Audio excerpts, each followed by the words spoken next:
The House of a Thousand Candles by Meredith Nicholson. Part 3. Chapter 21. Pickering serves notice. The next morning, Bates placed a letter postmarked Cincinnati at my plate. I opened and read it aloud to Larry. On board the Heloise. December 25th, 1901. John Glenarm, ESQ. Glenarm House, Annandale, Wabana Company, Indiana. Dear SIR, I have just learned from what I believe to be a trustworthy source that you have already violated the terms of the agreement under which you entered into residence on the property near Annandale, known as Glenarm House. The provisions of the will of John Marshall Glenarm are plain and unequivocal, as you undoubtedly understood when you accepted them, in your absence, not only from the estate itself, but from Wabana County, violates beyond question your right to inherit. I, as executor, therefore demand that you at once vacate said property, leaving it in as good condition as when received by you. Very truly yours, Arthur Pickering, executor of the estate of John Marshall Glenarm. Very truly the devil's, growled Larry, snapping his cigarette case viciously. How did he find out? I asked lamely, but my heart sank like lead. Had Marion Devereux told him? How else could he know? Probably from the stars. The whole universe undoubtedly saw you skipping off to meet your lady love. Bah, these women! Tut! They don't all marry the sons of brewers, I retorted. You assured me once, while your affair with that Irish girl was on, that the short upper lip made heaven seem possible, but unnecessary. Then the next thing I knew, she had shaken you for the bloated masher. Take that for your impertinence. But perhaps it was Bates? I did not wait for an answer. I was not in a mood for reflection or nice distinctions. The man came in just then with a fresh plate of toast. Bates, Mr. Pickering has learned that I was away from the house on the night of the attack, and I'm ordered off for having broken my agreement to stay here. How do you suppose he heard of it so promptly? From Morgan, quite possibly. I have a letter from Mr. Pickering myself this morning. Just a moment, sir. He placed before me a note bearing the same date as my own. It was a sharp rebuke of Bates for his failure to report my absence, and he was ordered to prepare to leave on the 1st of February. Close your accounts of the shopkeepers, and I will audit your bills on my arrival. The tone was peremptory and contemptuous. Bates had failed to satisfy Pickering and was flung off like a smoked-out cigar. How much had he allowed you for expenses, Bates? He met my gaze imperturbably. He paid me $50 a month as wages, sir, and I was allowed $75 for other expenses. But you didn't buy English pheasants and champagne on that allowance. He was carrying away the coffee tray, and his eyes wandered to the windows. Not quite, sir. You see. But I don't see. It had occurred to me that as Mr. Pickering's allowance wasn't what you might call generous, it was better to augment it. Well, sir, I took the liberty of advancing a trifle, as you might say, to the estate. Your grandfather would not have had you starve, sir. He left hurriedly, as though to escape from the consequences of his words, and when I came to myself, Larry was gloomily invoking his strange Irish gods. Larry Donovan, I've been tempted to kill that fellow a dozen times. This thing is too damn complicated for me. I wish my lamented grandfather had left me something easy. To think of it, that fellow, after my treatment of him, my cursing and abusing him since I came here. Great Scott, man, I've been enjoying his bounty. I've been living on his money, and all the time he's been trusting in me, just because of his dog-like devotion to my grandfather's memory. Lord, I can't face the fellow again. As I have said before, you're rather lacking at times in perspicacity. Your intelligence is marred by large, opaque spots. Now that there's a woman in the case, you're less sane than ever. Bah, these women. And now we got to go to work. Bah, these women. My own heart caught the words. I was enraged and bitter. No wonder she had been anxious for me to avoid Pickering after daring me to follow her. We called a council of war for that night, that we might view matters in the light of Pickering's letter. His assuredness in ordering me to leave made prompt and decisive action necessary on my part. I summoned Stoddard to our conference, feeling confident of his friendliness. Of course, said the broad-shouldered chaplain, if you could show that your absence was on business of very grave importance, the courts might construe in that you had not really violated the will. Larry looked at the ceiling and blew rings of smoke languidly. I had not disclosed to either of them the cause of my absence.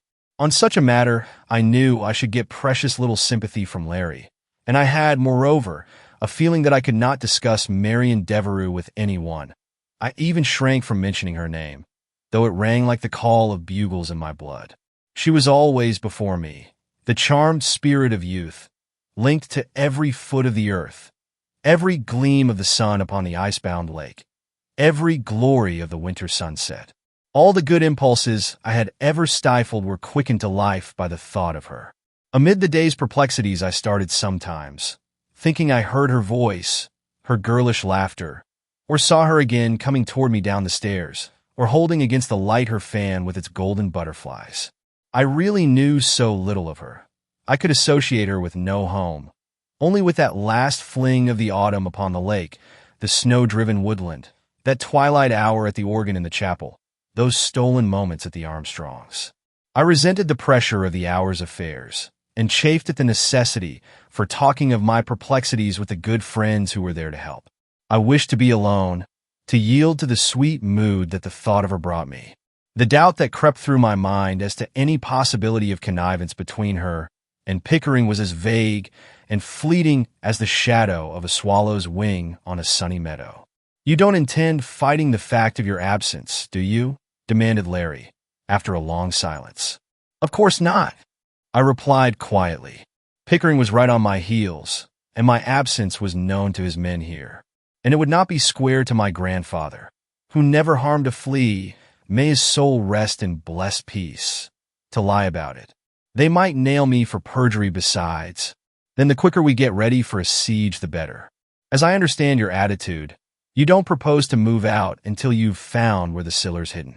Being a gallant gentleman and of a forgiving nature, you want to be sure that the lady who is now entitled to it gets all there is coming to her. And as you don't trust the executor any further than a true Irishman trusts a British Prime Minister's promise, you're going to stand by to watch the boodle counted. Is that a correct analysis of your intentions? That's as near one of my ideas as you're likely to get, Larry Donovan.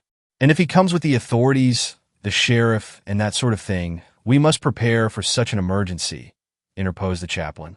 So much the worse for the sheriff and the rest of them, I declared, spoken like a man of spirit. And now we'd better stock up at once, in case we should be shut off from our source of supplies. This is a lonely place here. Even the school is a remote neighbor. Better let Bates raid the village shops tomorrow.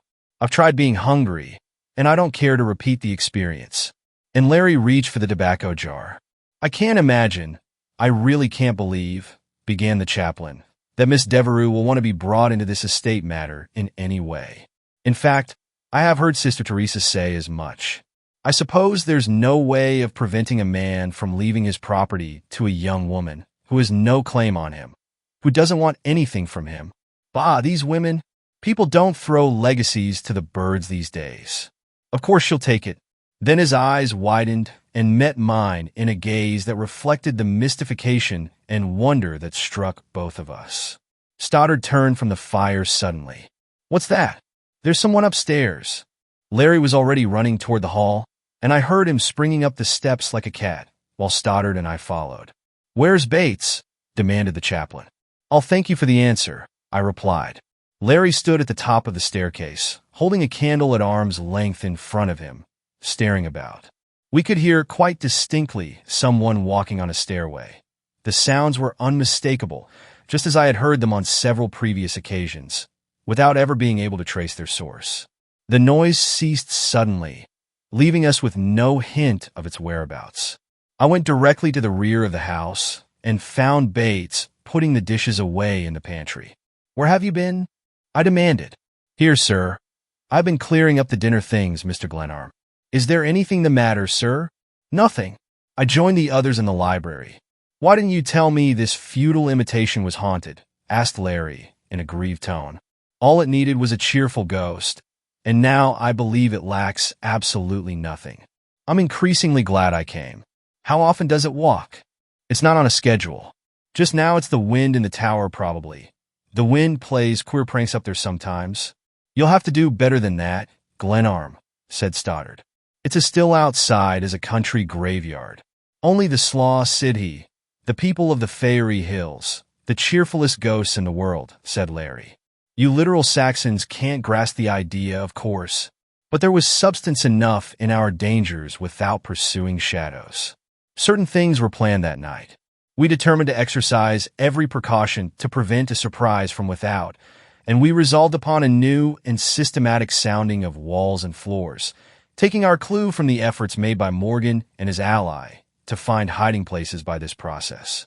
Pickering would undoubtedly arrive shortly, and we wished to anticipate his movements as far as possible. We resolved, too, upon a day patrol of the grounds and a night guard. The suggestion came, I believe, from Stoddard, whose interest in my affairs was only equaled by the fertility of his suggestions. One of us should remain abroad at night, ready to sound the alarm in case of attack. Bates should take his turn with the rest. Stoddard insisted on it. Within 2 days we were, as Larry expressed it, on a war footing. We added a couple of shotguns and several revolvers to my own arsenal and piled the library table with cartridge boxes. Bates, acting as quartermaster, brought a couple of wagon loads of provisions. Stoddard assembled a remarkable collection of heavy sticks. He had more confidence in them, he said, than in gunpowder, and moreover, he explained, a priest might not with propriety bear arms. It was a cheerful company of conspirators that now gathered around the big hearth. Larry, always restless, preferred to stand at one side, an elbow on the mantel shelf, pipe in mouth, and Stoddard sought the biggest chair and filled it. He and Larry understood each other at once, and Larry's stories, ranging in subject from undergraduate experiences at Dublin to adventures in Africa, and always including endless conflicts with the Irish constabulary, delighted the big boyish clergyman. Often, at someone's suggestion of a new idea, we ran off to explore the house again in search of the key to the Glenarm riddle, and always we came back to the library with that riddle still unsolved. Chapter 22. The Return of Marion Devereux. Sister Teresa has left, sir. Bates had been into Annandale to mail some letters, and I was staring out upon the park from the library windows when he entered. Stoddard, having kept watch the night before, was at home asleep, and Larry was off somewhere in the house, treasure hunting. I was feeling decidedly discouraged over our failure to make any progress with our investigations, and Bates' news did not interest me. Well, what of it? I demanded, without turning round. Nothing, sir, but Miss Devereux has come back. The devil! I turned and took a step toward the door. I said Miss Devereux. He repeated in dignified rebuke.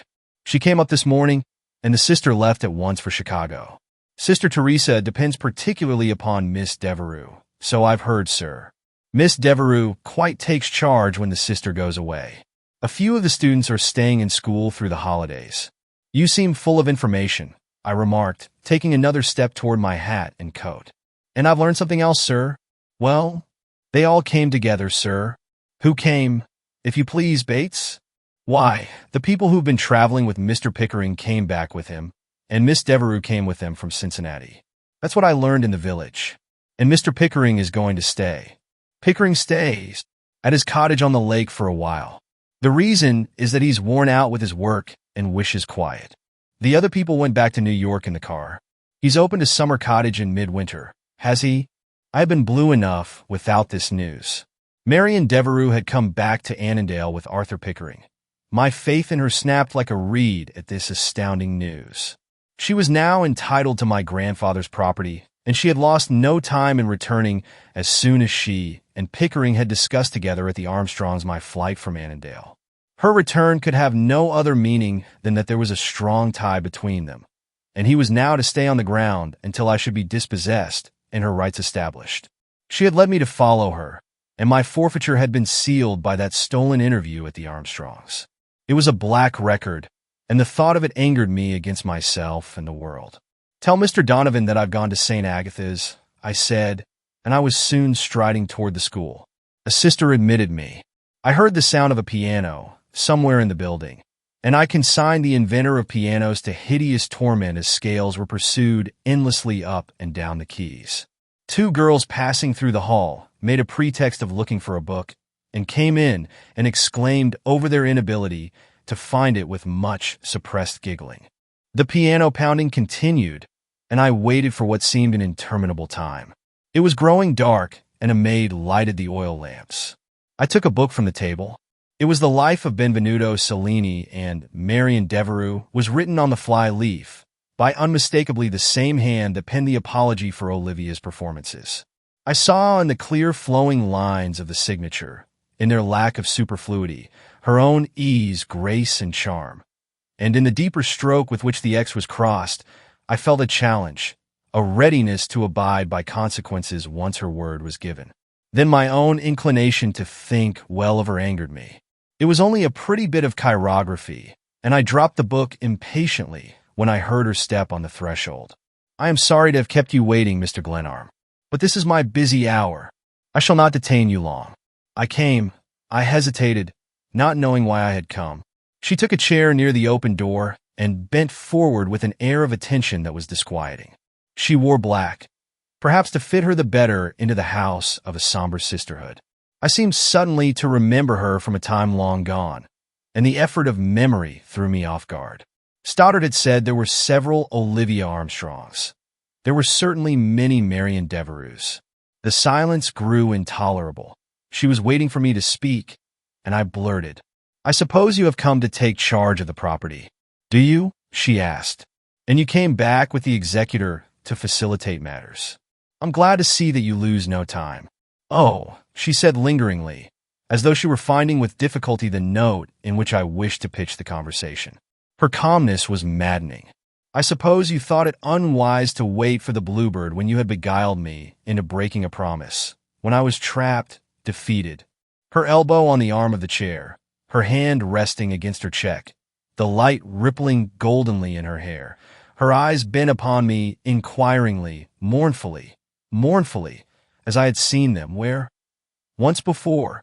My heart leaped in that moment, with that thought. I remember now the first time, I exclaimed, more angry than I had ever been before in my life. "That is quite remarkable," she said, and nodded her head ironically. "It was at Sherry's. You were with Pickering. You dropped your fan, and he picked it up, and you turned toward me for a moment. You were in black that night. It was the unhappiness in your face, in your eyes, that made me remember. I was intent upon the recollection, eager to fix and establish it. You were quite right. It was at Sherry's. I was wearing black then. Many things made me unhappy that night." Her forehead contracted slightly, and she pressed her lips together. "I suppose that even then the conspiracy was thoroughly arranged," I said tauntingly, laughing a little perhaps, and wishing to wound her, to take vengeance upon her. She rose and stood by her chair, one hand resting upon it. I faced her. Her eyes were like violet seas. She spoke very quietly. "Mr. Glenarm, has it occurred to you that when I talked to you there in the park, when I risked unpleasant gossip in receiving you in a house where you had no possible right to be, that I was counting upon something, foolishly and stupidly, yet counting upon it? You probably thought I was a fool," I retorted. "No," she smiled slightly. I believe I have said this to you before. You were a gentleman." "I really did, Mr. Glenarm. I must say it to justify myself. I relied upon your chivalry. I even thought, when I played being Olivia, that you had a sense of honor. But you are not the one, and you haven't the other. I even went so far, after you knew perfectly well who I was, as to try to help you, to give you another chance to prove yourself the man your grandfather wished you to be. And now you come to me in a shocking bad humor. I really think you would like to be insulting, Mr. Glenarm, if you could. But Pickering, you came back with him. He is here, and he's going to stay. And now that the property belongs to you, there is not the slightest reason why we should make any pretense of anything but enmity. When you and Arthur Pickering stand together, I take the other side of the barricade. I suppose chivalry would require me to vacate, so that you may enjoy at once the spoils of war. I fancy it would not be very difficult to eliminate you as a factor in the situation," she remarked icily. "And I suppose, after the unsuccessful efforts of Mr. Pickering's allies to assassinate me, as a mild form of elimination, one would naturally expect me to sit calmly down and wait to be shot in the back. But you may tell Mr. Pickering that I throw myself upon your mercy. I have no other home than this shell over the way, and I beg to be allowed to remain until, at least, the bluebirds come. I hope it will not embarrass you to deliver the message." "I quite sympathize with your reluctance to deliver it yourself," she said. "Is this all you came to say?" "I came to tell you that you could have the house and everything in its hideous walls," I snapped. "To tell you that my chivalry is enough for some situations and that I don't intend to fight a woman. I had accepted your own renouncement of the legacy in good part. But now, please believe me, it shall be yours tomorrow. I'll yield possession to you whenever you ask it, but never to Arthur Pickering. As against him and his treasure hunters and assassins, I will hold out for a dozen years." "Nobly spoken, Mr. Glenarm. Yours is really an admirable, though somewhat complex character." "My character is my own, whatever it is," I blurted. "I shouldn't call that a debatable proposition," she replied, and I was angry to find how the mirth I had loved in her could suddenly become so hateful. She half turned away so that I might not see her face. The thought that she should countenance Pickering in any way tore me with jealous rage. "Mr. Glenarm, you're what I have heard called a quitter, defined in common Americanese as one who quits. Your blustering here this afternoon can hardly conceal the fact of your failure, your inability to keep a promise. I had hoped you would really be of some help to Sister Teresa. You quite deceived her. She told me as she left today that she thought well of you. She really felt that her fortunes were safe in your hands. But, of course, that is all a matter of past history now." Her tone, changing from cold indifference to the most severe disdain, stung me into self-pity for my stupidity in having sought her. My anger was not against her, but against Pickering, who had, I persuaded myself, always blocked my path. She went on, "You really amuse me exceedingly. Mr. Pickering is decidedly more than a match for you, Mr. Glenarm. Even in humor." She left me so quickly, so softly, that I stood staring like a fool at the spot where she had been, and then I went gloomily back to Glenarm House, angry, ashamed, and crestfallen. While we were waiting for dinner, I made a clean breast of my acquaintance with her to Larry, omitting nothing, rejoicing even to paint my own conduct as black as possible. "You may remember her," I concluded. "She was the girl we saw at Sherry's that night we dined there. She was with Pickering, and you noticed her, spoke of her, as she went out. That little girl who seemed so bored or tired. Bless me, why her eyes haunted me for days." "Lord, man, do you mean to say—" A look of utter scorn came into his face, and he eyed me contemptuously. "Of course I mean it," I thundered at him. He took the pipe from his mouth, pressed the tobacco viciously into the bowl, and swore steadily in Gaelic until I was ready to choke him. "Stop," I bawled. "Do you think that's helping me? And to have you curse in your blackguardly Irish dialect. I wanted a little Anglo-Saxon sympathy, you fool. I didn't mean for you to invoke your infamous gods against the girl. Don't be violent, lad. Violence is reprehensible," he admonished with maddening sweetness and patience. What I was trying to inculcate was rather the fact, borne in upon me through years of acquaintance, that you are, to be bold, my lad, to be bold, a good deal of a damned fool. The trilling of his R's was like the whirring rise of a flock of quails. "Dinner is served," announced Bates, and Larry led the way, mockingly chanting an Irish love song. Chapter 23. The Door of Bewilderment. We had established the practice of barring all the gates and doors at nightfall. There was no way of guarding against an attack from the lake, whose frozen surface increased the danger from without. But we counted on our night patrol to prevent a surprise from that quarter. I was well aware that I must prepare to resist the militant arm of the law, which Pickering would no doubt invoke to aid him, but I intended to exhaust the possibilities in searching for the lost treasure before I yielded. Pickering might, if he would, transfer the estate of John Marshall Glenarm to Marion Devereux and make the most he could of that service. But he should not drive me forth until I had satisfied myself of the exact character of my grandfather's fortune. If it had vanished, if Pickering had stolen it and outwitted me in making off with it, that was another matter. The phrase, "the door of bewilderment," had never ceased to reiterate itself in my mind.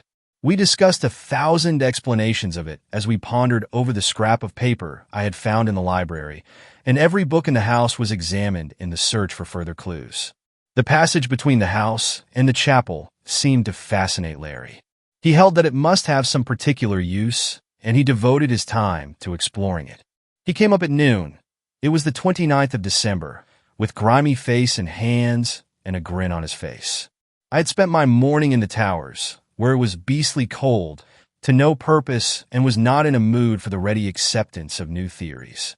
"I've found something," he said, filling his pipe. "Not soap. Evidently. No, but I'm going to say the last word on the tunnel, and within an hour. Give me a glass of beer and a piece of bread, and we'll go back and see whether we're sold again or not.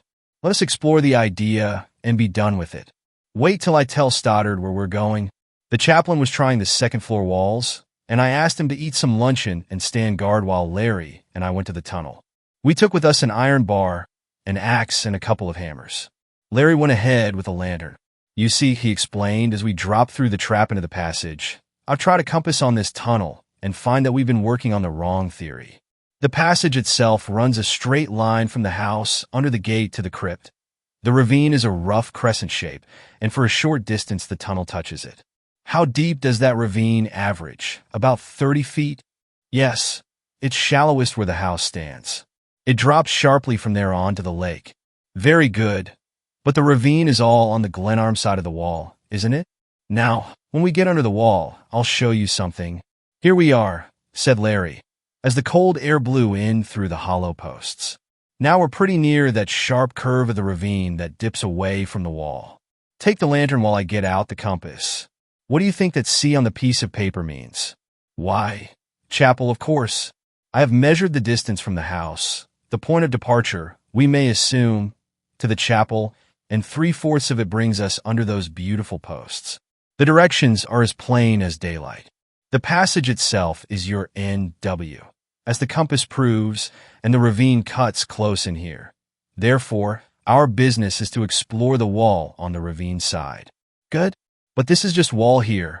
Earth with a layer of brick and a thin coat of cement. A nice job it must have been to do the work, and it cost the price of a tiger hunt," I grumbled. "Take heart, lad, and listen." And Larry began pounding the wall with a hammer, exactly under the north gate post. We had sounded everything in and about the house until the process bored me. "Hurry up and get through with it." I jerked impatiently, holding the lantern at the level of his head. It was sharply cold under the posts, and I was anxious to prove the worthlessness of his idea and be done. Thump, thump. "There's a place here that sounds a trifle off the key. You try it." I snatched the hammer and repeated his soundings. Thump, thump. There was a space about 4 feet square in the wall that certainly gave forth a hollow sound. "Stand back," exclaimed Larry eagerly. "Here goes with the axe." He struck into the wall sharply, and the cement chipped off in rough pieces, disclosing the brick beneath. Larry paused when he had uncovered a foot of the inner layer and examined the surface. "They're loose. These bricks are loose, and there's something besides earth behind them." I snatched the hammer and drove hard at the wall. The bricks were set up without mortar, and I plucked them out and rapped with my knuckles on a wooden surface. Even Larry grew excited as we flung out the bricks. "Ah, lad," he said, "the old gentleman had a way with him." He had a way with him. A brick dropped on his foot, and he howled in pain. Bless the old gentleman's heart. He made it as easy for us as he could. Now for the Glenarm millions. Red money all piled up for the ease of counting it. 1,000 pounds in every pile. "Don't be a fool, Larry." I coughed at him, for the brick dust and the smoke of Larry's pipe made breathing difficult. "That's all the loose brick. Bring the lantern closer." And we peered through the aperture upon a wooden door in which strips of iron were deep set. It was fastened with a padlock, and Larry reached down for the axe. "Wait," I called, drawing closer with the lantern. "What's this?" The wood of the door was fresh and white, but burned deep on the surface. In this order were the words: "The door of bewilderment. There are dead men inside, I dare say. Here, my lad, it's not for me to turn loose the family skeletons." And Larry stood aside while I swung the axe and brought it down with a crash on the padlock. It was of no flimsy stuff, and the remaining bricks cramped me, but 6 blows broke it off. "The house of 1,000 ghosts," chanted the irrepressible Larry, as I pushed the door open and crawled through. Whatever the place was, it had a floor, and I set my feet firmly upon it and turned to take the lantern. "Hold a bit," he exclaimed. "Someone's coming." and bending toward the opening, I heard the sound of steps down the corridor. In a moment, Bates ran up, calling my name with more spirit than I imagined possible in him. "What is it?"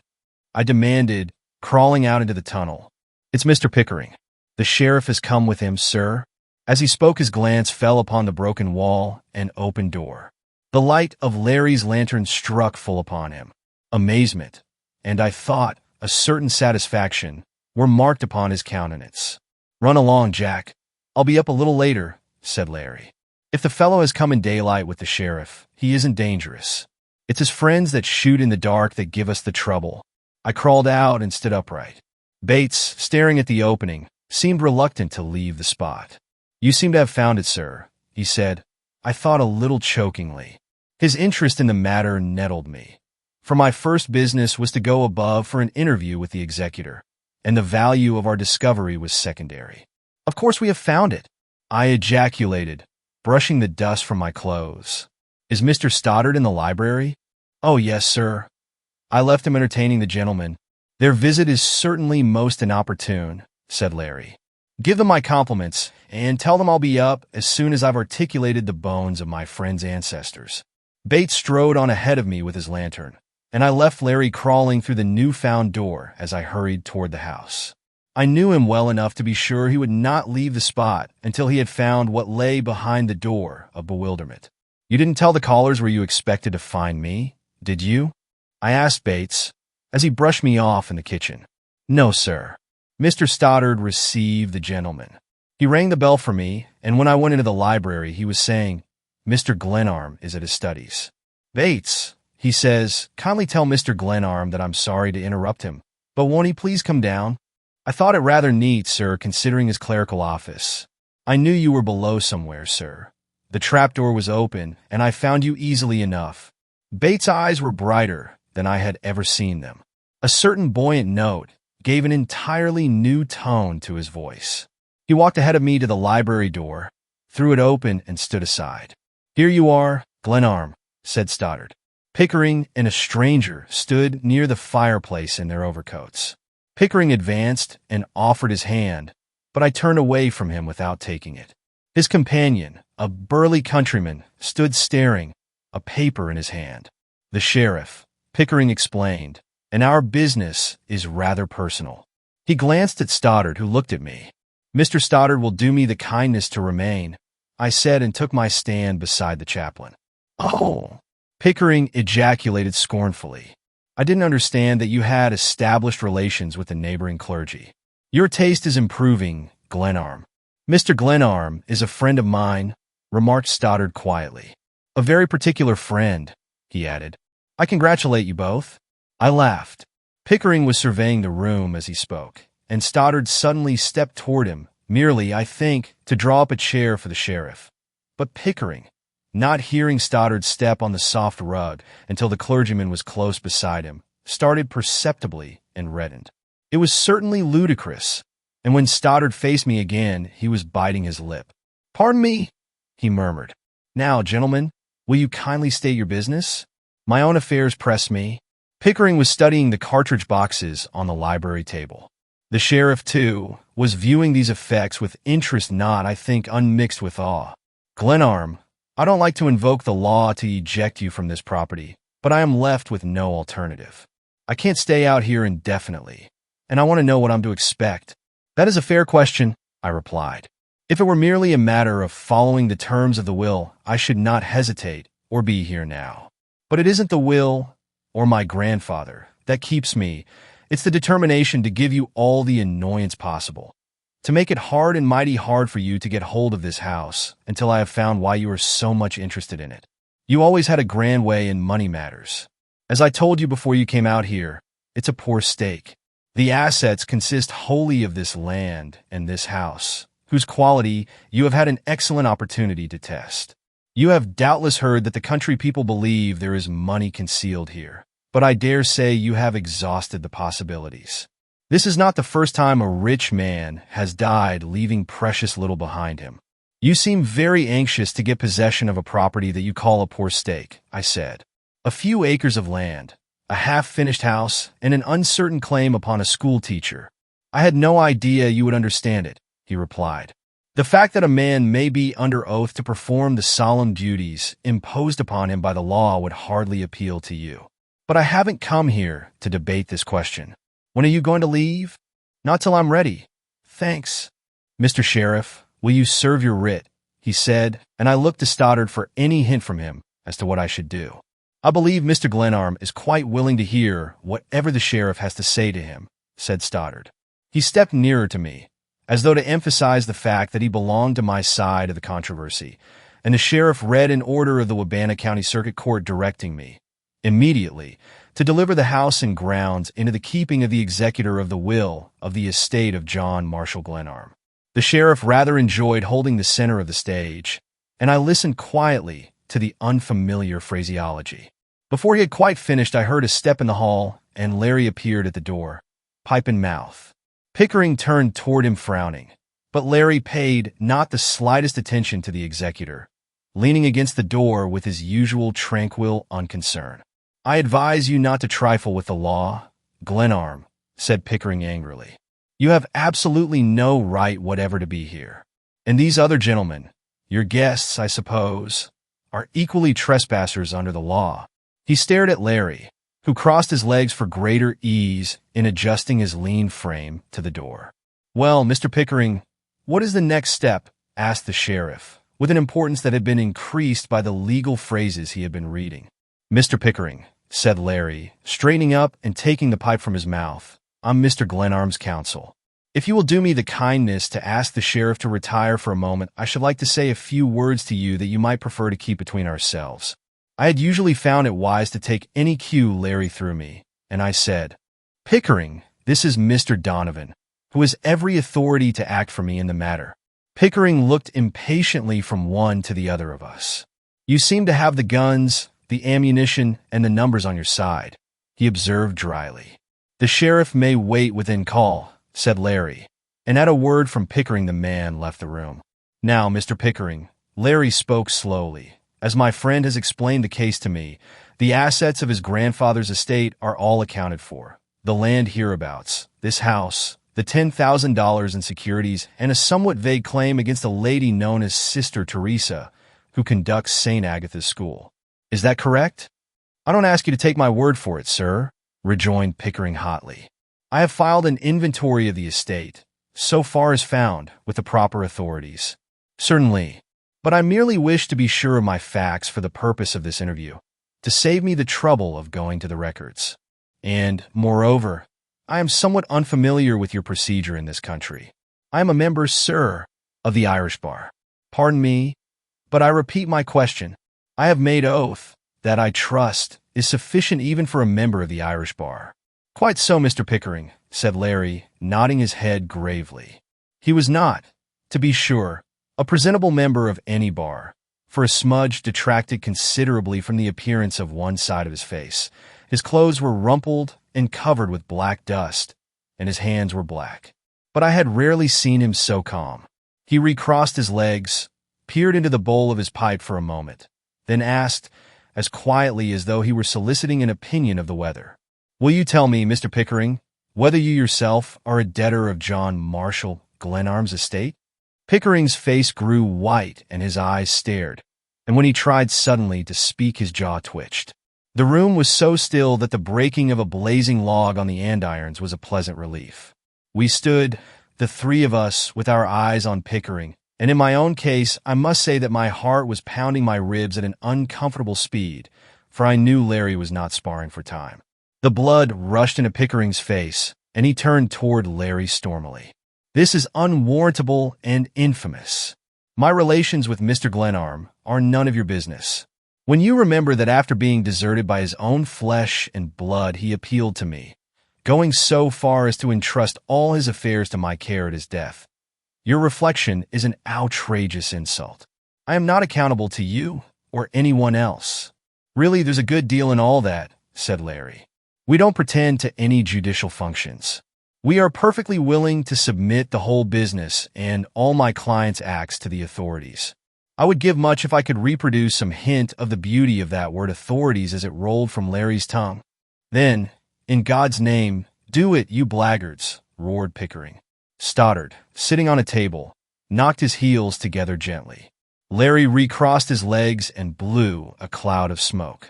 Then, after a quarter of a minute in which he gazed at the ceiling with his quiet blue eyes, he said, "Yes, certainly, there are always the authorities. And as I have a tremendous respect for your American institutions, I shall at once act on your suggestion. Mr. Pickering, the estate is richer than you thought it was. It holds, or will hold, your notes given to the decedent for $320,000. He drew from his pocket a brown envelope, walked to where I stood, and placed it in my hands. At the same time, Stoddard's big figure grew active, and before I realized that Pickering had leaped toward the packet, the executor was sitting in a chair, where the chaplain had thrown him. He rallied promptly, stuffing his necktie into his waistcoat. He even laughed a little. "So much old paper. You gentlemen are perfectly welcome to it." "Thank you," jerked Larry. "Mr. Glenarm and I had many transactions together, and he must have forgotten to destroy those papers." "Quite likely," I remarked. "It is interesting to know that Sister Teresa wasn't his only debtor." Pickering stepped to the door and called the sheriff. "I shall give you until tomorrow morning at 9 o'clock to vacate the premises. The court understands this situation perfectly. These claims are utterly worthless, as I am ready to prove." "Perfectly, perfectly," repeated the sheriff. "I believe that is all," said Larry, pointing to the door with his pipe. The sheriff was regarding him with particular attention. "What did I understand your name to be?" he demanded. "Lawrence Donovan," Larry replied coolly. Pickering seemed to notice the name now, and his eyes lighted disagreeably. "I think I have heard of your friend before," he said, turning to me. "I congratulate you on the international reputation of your counsel. He's esteemed so highly in Ireland that they offer a large reward for his return. Sheriff, I think we have finished our business for today." He seemed anxious to get the man away, and we gave them escort to the outer gate where a horse and buggy were waiting. "Now, I'm in for it," said Larry, as I locked the gate. "We've spiked one of his guns, but I've given him a new one to use against myself. But come, and I will show you the door of bewilderment before I skip." Chapter 24. A Prowler of the Night. Down we plunged into the cellar, through the trap, and to the door of bewilderment. "Don't expect too much," admonished Larry. "I can't promise you a single Spanish coin. Perish the ambition. We have blocked Pickering's game, and nothing else matters," I said. We crawled through the hole in the wall and lighted candles. The room was about 7 feet square. At the farther end was an oblong wooden door, close to the ceiling, and Larry tugged at the fastening until it came down, bringing with it a mass of snow and leaves. "Gentlemen," he said, "we are at the edge of the ravine. Do you see the blue sky? And yonder, if you will twist your necks a bit, is the boathouse. Well, let the scenic effects go and show us where you found those papers," I urged. "Speaking of mysteries, that is where I throw up my hands, lads. It's quickly told. Here is a table, and here is a tin dispatch box which lies just where I found it. It was closed and the key was in the lock. I took out that packet. It wasn't even sealed. Saw the character of the contents, and couldn't resist the temptation to try the effect of an announcement of its discovery on your friend Pickering. Now, that is nearly all. I found this piece of paper under the tape with which the envelope was tied, and I don't hesitate to say that when I read it I laughed until I thought I should shake down the cellar. Read it, John Glenarm." He handed me a sheet of legal cap paper on which was written these words.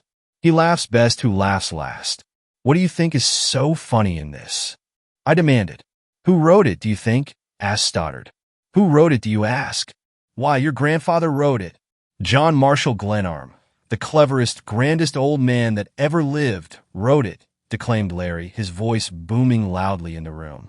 "It's all a great big game, fixed up to try you and Pickering. But principally you blockhead. Oh, it's grand, perfectly, deliciously grand. And to think it should be my good luck to share in it. Humph! I'm glad you're amused, but it doesn't strike me as being so awfully funny. Suppose those papers had fallen into Pickering's hands. Then where would the joke have been? I should like to know. On you, my lad, to be sure. The old gentleman wanted you to study architecture. He wanted you to study his house. He even left a little pointer in an old book. Oh, it's too good to be true. That's all clear enough," observed Stoddard, knocking upon the dispatch box with his knuckles. But why do you suppose he dug this hole here, with its outlet on the ravine? Oh, it was the way of him, explained Larry. He liked the idea of queer corners and underground passages. This is a bully hiding place for man or treasure, and that outlet into the ravine makes it possible to get out of the house with nobody the wiser. It's in keeping with the rest of his scheme. Be gay, comrades. Tomorrow will likely find us with plenty of business on our hands. At present we hold the fort, and let us have a care lest we lose it. We closed the ravine door, restored the brick as best we could, and returned to the library. We made a list of the Pickering notes and spent an hour discussing this new feature of the situation. That's a large amount of money to lend one man, said Stoddard. True, and from that we may argue that Mr. Glenarm didn't give Pickering all he had. There's more somewhere. If only I didn't have to run. And Larry's face fell as he remembered his own plight. I'm a selfish pig. Old man, I've been thinking only of my own affairs. But I never relied on you as much as now. Those fellows will sound the alarm against Donovan, without a doubt, on general principles and to land a blow on you, remarked Stoddard thoughtfully. But you can get away, Larry. We'll help you off tonight. I don't intend to stand between you and liberty. This extradition business is no joke. If they ever get you back in Ireland, it will be no fun getting you off. You'd better run for it before Pickering and his sheriff spring their trap. Yes, that's the wise course. Glenarm and I can hold the fort here. This is a moral issue, really, and I'm in for a siege of 1,000 years, said the clergyman earnestly, if it's necessary to beat Pickering. I may go to jail in the end, too, I suppose. I want you both to leave. It's unfair to mix you up in this ugly business of mine. Your stake's bigger than mine, Larry. And yours, too, Stoddard. Why, your whole future. Your professional standing and prospects would be ruined if we got into a fight here with the authorities. Thank you for mentioning my prospects. I've never had them referred to before, laughed Stoddard. No, your grandfather was a friend of the church, and I can't desert his memory. I'm a believer in a vigorous church militant, and I'm enlisted for the whole war. But Donovan ought to go, if he will allow me to advise him. Larry filled his pipe at the fireplace. Lads, he said, his hands behind him, rocking gently as was his way, let us talk of art and letters. I'm going to stay. It hasn't often happened in my life that the whole setting of the stage has pleased me as much as this. Lost treasure, secret passages, a gentleman rogue storming the citadel, a private chaplain on the premises, a young squire followed by a limelight, sheriff, schoolgirls, and a sisterhood distributed through the landscape, and me, with Scotland Yard looming duskily in the distance. Glenarm, I'm going to stay. There was no shaking him, and the spirits of all of us rose after this new pledge of loyalty. Stoddard stayed for dinner, and afterward we began again our eternal quest for the treasure, our hopes high from Larry's lucky strike of the afternoon, and with a new eagerness born of the knowledge that the morrow would certainly bring us face to face with the real crisis. We ranged the house from tower to cellar. We overhauled the tunnel for it seemed to me, the 100th time. It was my watch, and at midnight, after Stoddard and Larry had reconnoitered the grounds and baits, and I had made sure of all the interior fastenings, I sent them off to bed and made myself comfortable with a pipe in the library. I was glad of the respite, glad to be alone, to consider my talk with Marion Devereux at St. Agatha's, and her return with Pickering. Why could she not always have been Olivia, roaming the woodland, or the girl in gray, or that woman, so sweet in her dignity, who came down the stairs at the Armstrongs? Her own attitude toward me was so full of contradictions. She had appeared to me in so many moods and guises that my spirit ranged the whole gamut of feeling as I thought of her. But it was the recollection of Pickering's infamous conduct that colored all my doubts of her. Pickering had always been in my way, and here, but for the chance by which Larry had found the notes, I should have had no weapon to use against him. The wind rose and drove shrilly around the house. A bit of scaffolding on the outer walls rattled loose somewhere and crashed down on the terrace. I grew restless, my mind intent upon the many chances of the morrow, and running forward to the future. Even if I won in my strife with Pickering, I had yet my way to make in the world. His notes were probably worthless. I did not doubt that. I might use them to procure his removal as executor, but I did not look forward with any pleasure to a legal fight over a property that had brought me only trouble. Something impelled me to go below, and, taking a lantern, I tramped somberly through the cellar, glanced at the heating apparatus, and, remembering that the chapel entrance to the tunnel was unguarded, followed the corridor to the trap, and opened it. The cold air blew up sharply, and I thrust my head down to listen. A sound at once arrested me. I thought at first it must be the suction of the air, but Glenarm House was no place for conjectures, and I put the lantern aside and jumped down into the tunnel. A gleam of light showed for an instant. Then the darkness and silence were complete. I ran rapidly over the smooth floor, which I had traversed so often that I knew its every line. My only weapon was one of Stoddard's clubs. Near the door of bewilderment, I paused and listened. The tunnel was perfectly quiet. I took a step forward and stumbled over a brick, fumbled on the wall for the opening which we had closed carefully that afternoon, and at the instant I found it a lantern flashed blindingly in my face, and I drew back, crouching involuntarily, and clenching the club ready to strike. "Good evening, Mr. Glenarm." Marion Devereux's voice broke the silence, and Marion Devereux's face, with the full light of the lantern upon it, was bent gravely upon me. Her voice, as I heard it there, her face, as I saw it there, are the things that I shall remember last when my hour comes to go hence from this world. The slim fingers, as they clasped the wire screen of the lantern, held my gaze for a second. The red tam o' shanter that I had associated with her youth and beauty was tilted rakishly on one side of her pretty head. To find her here, seeking, like a thief in the night, for some means of helping Arthur Pickering, was the bitterest drop in the cup. I felt as though I had been struck with a bludgeon. "I beg your pardon," she said and laughed. "There doesn't seem to be anything to say, does there?" "Well, we do certainly meet under the most unusual, not to say unconventional circumstances, Squire Glenarm. Please go away or turn your back. I want to get out of this dungeon keep." She took my hand coolly enough and stepped down into the passage.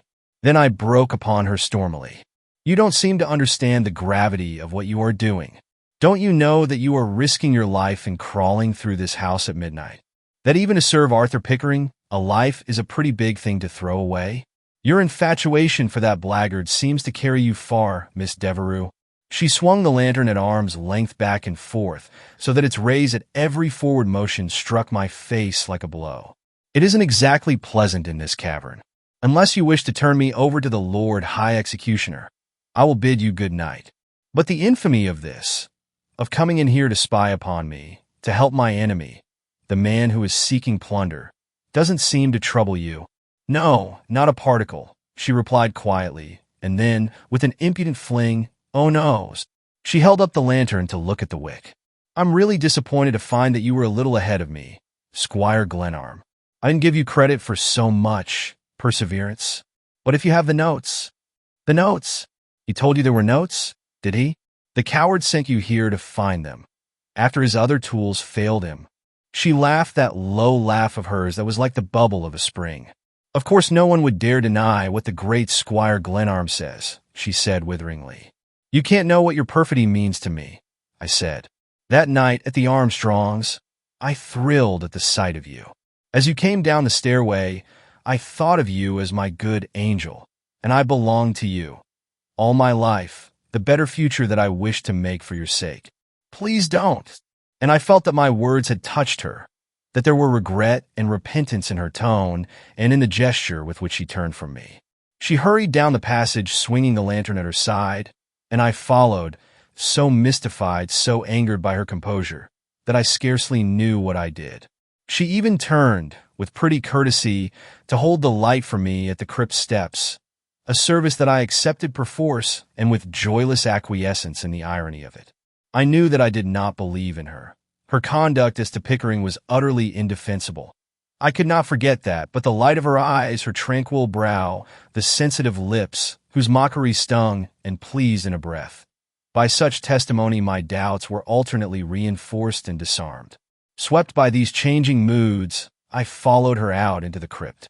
"You seem to know a good deal about this place, and I suppose I can't object to your familiarizing yourself with your own property. And the notes, I'll give myself the pleasure of handing them to you tomorrow." You can cancel them and give them to Mr. Pickering. A pretty pledge between you." I thrust my hands into my pockets to give an impression of ease I did not feel. "Yes," she remarked in a practical tone, $320,000 is no mean sum of money. Mr. Pickering will undoubtedly be delighted to have his debts canceled. In exchange for a life of devotion, I sneered. "So you knew the exact amount of these notes. He hasn't served you well. He should have told you that we found them today. You are not nice, are you, Squire Glenarm, when you are cross?" She was like Olivia now. I felt the utter futility of attempting to reason with a woman who could become a child at will. She walked up the steps and out into the church vestibule. Then before the outer door, she spoke with decision. "We part here if you please, and I have not the slightest intention of trying to explain my errand into that passage. You have jumped to your own conclusion, which will have to serve you.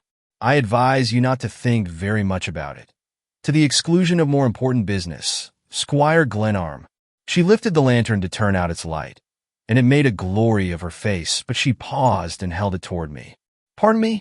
You will need this to light you home, but you must not cross the park alone. Good night. Please be sure to close the door to the passage when you go down. You are a dreadfully heedless person, Squire Glenarm." She flung open the outer chapel door and ran along the path towards St. Agatha's. I watched her in the starlight until a bend in the path hid her swift-moving figure. Down through the passage I hastened, her lantern lighting my way. At the door of bewilderment I closed the opening, setting up the line of wall as we had left it in the afternoon, and then I went back to the library, freshened the fire, and brooded before it until Bates came to relieve me at dawn. Chapter 25. Besieged. It was 9 o'clock. A thermometer on the terrace showed the mercury clinging stubbornly to a point above zero, but the still air was keen and stimulating, and the sun argued for good cheer in a cloudless sky. We had swallowed some breakfast, though I believe no one had manifested an appetite, and we were cheering ourselves with the idlest talk possible. Stoddard, who had been to the chapel for his usual 7 o'clock service, was deep in the pocket Greek Testament he always carried. Bates ran in to report a summons at the outer wall, and Larry and I went together to answer it, sending Bates to keep watch toward the lake. Our friend the sheriff, with a deputy, was outside in a buggy. He stood up and talked to us over the wall. "You gents understand that I'm only doing my duty. It's an unpleasant business, but the court orders me to eject all trespassers on the premises, and I've got to do it. The law is being used by an infamous scoundrel to protect himself. I don't intend to give in. We can hold out here for 3 months, if necessary, and I advise you to keep away and not be made a tool for a man like Pickering." The sheriff listened respectfully, resting his arms on top of the wall. "You ought to understand, Mr. Glenarm, that I ain't the court. I'm the sheriff, and it's not for me to pass on these questions. I've got my orders, and I've got to enforce 'em, and I hope you will not make it necessary for me to use violence." The judge said to me, "We deplore violence in such cases." Those were His Honor's very words. You may give His Honor my compliments and tell him that we are sorry not to see things his way, but there are points involved in this business that he doesn't know anything about, and we unfortunately have no time to lay them before him. The sheriff's seeming satisfaction with his position on the wall and his disposition to parley had begun to arouse my suspicions, and Larry several times exclaimed impatiently at the absurdity of discussing my affairs with a person whom he insisted on calling a constable, to the sheriff's evident annoyance. The officer now turned upon him. "You, sir, we've got our eye on you, and you'd better come along peaceable. Lawrence Donovan, the description fits you to a T. You could buy a nice farm with that reward, couldn't you?" began Larry, but at that moment Bates ran toward us calling loudly.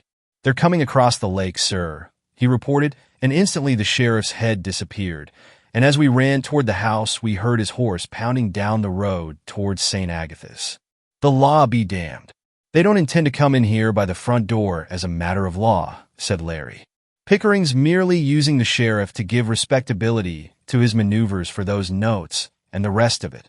It was no time for a discussion of motives. We ran across the meadow past the water tower and through the wood down to the boathouse. Far out on the lake we saw half a dozen men approaching the Glenarm grounds. They advanced steadily over the light snow that lay upon the ice. One man slightly in advance, and evidently the leader. "It's Morgan," exclaimed Bates. "And there's Ferguson." Larry chuckled and slapped his thigh. "Observe that stocky little devil just behind the leader? He's my friend from Scotland Yard. Lads, this is really an international affair. Bates, go back to the house and call it any sign of attack," I ordered. "The sheriff's loose somewhere, and Pickering is directing his forces from afar," remarked Stoddard. "I count 10 men in Morgan's line," said Larry, "and the sheriff and his deputy make 2 more. That's 12, not counting Pickering, that we know of on the other side. Warn them away before they get much nearer," suggested Stoddard. "We don't want to hurt people if we can help it." And at this I went to the end of the pier. Morgan and his men were now quite near, and there was no mistaking their intentions. Most of them carried guns, the others revolvers and long ice hooks. "Morgan," I called, holding up my hands for a truce, "we wish you no harm, but if you enter these grounds you do so at your peril." "We're all sworn deputy sheriffs," called the caretaker smoothly. "We've got the law behind us." "That must be why you're coming in the back way," I replied. The thick-set man whom Larry had identified as the English detective now came closer and addressed me in a high key. "You're harboring a bad man, Mr. Glenarm. You'd better give him up. The American law supports me, and you'll get yourself in trouble if you protect that man. You may not understand, sir, that he's a very dangerous character." "Thanks, Davidson," called Larry. "You'd better keep out of this. You know I'm a bad man with the shillelagh." "That you are, you blackguard," yelled the officer, so spitefully that we all laughed. I drew back to the boathouse. "They are not going to kill anybody if they can help it," remarked Stoddard, "any more than we are. Even deputy sheriffs are not turned loose to do murder, and the Wabana County Court wouldn't, if it hadn't been imposed on by Pickering, lend itself to a game like this." "Now we're in for it," yelled Larry, and the 12 men, in close order, came running across the ice toward the shore. "Open order, and fall back slowly toward the house," I commanded. And we deployed from the boathouse, while the attacking party still clung together. A strategic error, as Larry assured us. "Stay together, lads. Don't separate. You'll get lost if you do," he yelled. Stoddard bade him keep still, and we soon had our hands full with a preliminary skirmish. Morgan's line advanced warily. Davidson, the detective, seemed disgusted at Morgan's tactics, openly abused the caretaker, and ran ahead of his column, revolver in hand, bearing down upon Larry, who held our center. The Englishman's haste was his undoing. The light fall of snow a few days before had gathered in the little hollows of the wood deceptively. The detective plunged into one of these and fell sprawling on all fours, a calamity that caused his comrades to pause uneasily. Larry was upon his enemy in a flash, wrenched his pistol away, and pulled the man to his feet. "Ah, Davidson, there's many a slip. Move if you dare, and I'll plug you with your own gun."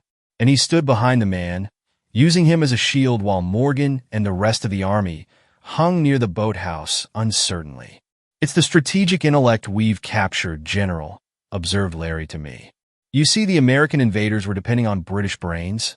Morgan now acted on the hint we had furnished him and sent his men out as skirmishers. The loss of the detective had undoubtedly staggered the caretaker, and we were slowly retreating toward the house, Larry with one hand on the collar of his prisoner and the other grasping the revolver with which he poked the man frequently in the ribs. We slowly continued our retreat, fearing a rush, which would have disposed of us easily enough if Morgan's company had shown more of a fighting spirit.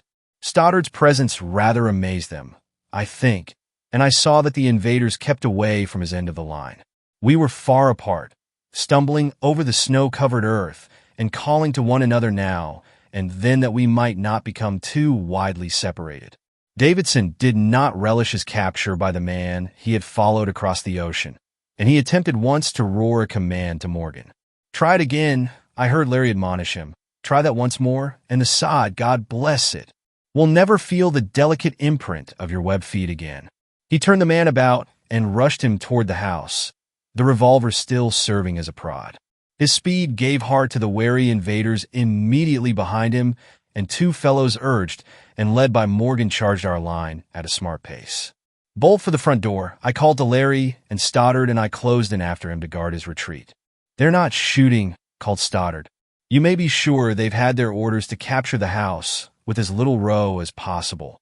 We were now nearing the edge of the wood, with the open meadow and water tower at our backs, while Larry was making good time toward the house. Let's meet them here, shouted Stoddard. Morgan was coming up with a club in his hand, making directly for me, 2 men at his heels, and the rest veering off toward the wall of St. Agatha's. Watch the house, I yelled to the chaplain. And then, on the edge of the wood, Morgan came at me furiously, swinging his club over his head. And in a moment we were fencing away at a merry rate. We both had revolvers strapped to our waists, but I had no intention of drawing mine unless in extremity. At my right, Stoddard was busy keeping off Morgan's personal guard, who seemed reluctant to close with the clergyman. I have been, in my day, something of a fencer, and my knowledge of the foils stood me in good stead now. With a tremendous thwack, I knocked Morgan's club flying over the snow, and, as we grappled, Bates yelled from the house. I quickly found that Morgan's wounded arm was still tender. He flinched at the first grapple, and his anger got the better of his judgment. We kicked up the snow at a great rate as we feinted and dragged each other about. He caught hold of my belt with one hand and with a great wrench nearly dragged me from my feet, but I pinioned his arms and bent him backward. Then, by a trick Larry had taught me, flung him upon his side. It is not, I confess, a pretty business, matching your brute strength against that of a fellow man. And as I cast myself upon him and felt his hard-blown breath on my face, I hated myself more than I hated him for engaging in so ignoble a contest. Bates continued to call from the house. "Come on at any cost," shouted Stoddard, putting himself between me and the men who were flying to Morgan's aid. I sprang away from my adversary, snatching his revolver, and ran toward the house, Stoddard close behind, but keeping himself well between me and the men who were now after us in full cry. "Shoot, you fools, shoot!" howled Morgan, and as we reached the open meadow and ran for the house, a shotgun roared back of us, and buckshot snapped and rattled on the stone of the water tower. "There's the sheriff," called Stoddard behind me. The officer of the law and his deputy ran into the park from the gate of St. Agatha's, while the rest of Morgan's party were skirting the wall to join them. "Stop, or I'll shoot," yelled Morgan, and I felt Stoddard pause in his gigantic stride to throw himself between me and the pursuers. "Sprint for it hot," he called very coolly, as though he were coaching me in a contest of the most amiable sort imaginable. "Get away from those guns," I panted, angered by the very generosity of his defense. "Feint for the front entrance, and then run for the terrace and the library door," he commanded, as we crossed the little ravine bridge. They got us headed off. Twice the guns boomed behind us, and twice I saw a shot cut into the snow about me. "I'm all right," called Stoddard reassuringly, still at my back. "They're not a bit anxious to kill me." I was at the top of my speed now, but the clergyman kept close at my heels. I was blowing hard, but he made equal time with perfect ease. The sheriff was bawling orders to his forces, who awaited us before the front door. Bates and Larry were not visible, but I had every confidence that the Irishman would reappear in the fight at the earliest moment possible. Bates, too, was to be reckoned with, and the final struggle, if it came in the house itself, might not be so unequal, providing we knew the full strength of the enemy. "Now for the sheriff." "Here we go," cried Stoddard beside me, and we were close to the fringe of trees that shielded the entrance. Then off we veered suddenly to the left, close upon the terrace, where one of the French windows was thrown open and Larry and Bates stepped out, urging us on with lusty cries. They caught us by the arms and dragged us over where the balustrade was lowest, and we crowded through the door and slammed it. As Bates snapped the bolts, Morgan's party discharged its combined artillery, and the sheriff began a great clatter at the front door. "Gentlemen, we're in a state of siege," observed Larry, filling his pipe. Shot pattered on the wails, and several panes of glass cracked in the French windows. "All's tight below, sir," reported Bates. "I thought it best to leave the tunnel trap open for our own use. Those fellows won't come in that way. It's too much like a blind alley." "Where's your prisoner, Larry?" "Potato cellar. Quite comfortable, thanks." It was 10 o'clock, and the besiegers suddenly withdrew a short distance for parley among themselves. Outside, the sun shone brightly, and the sky was never bluer.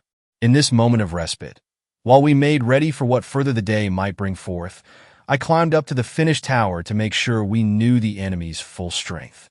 I could see over the treetops, beyond the chapel tower, the roofs of St. Agatha's.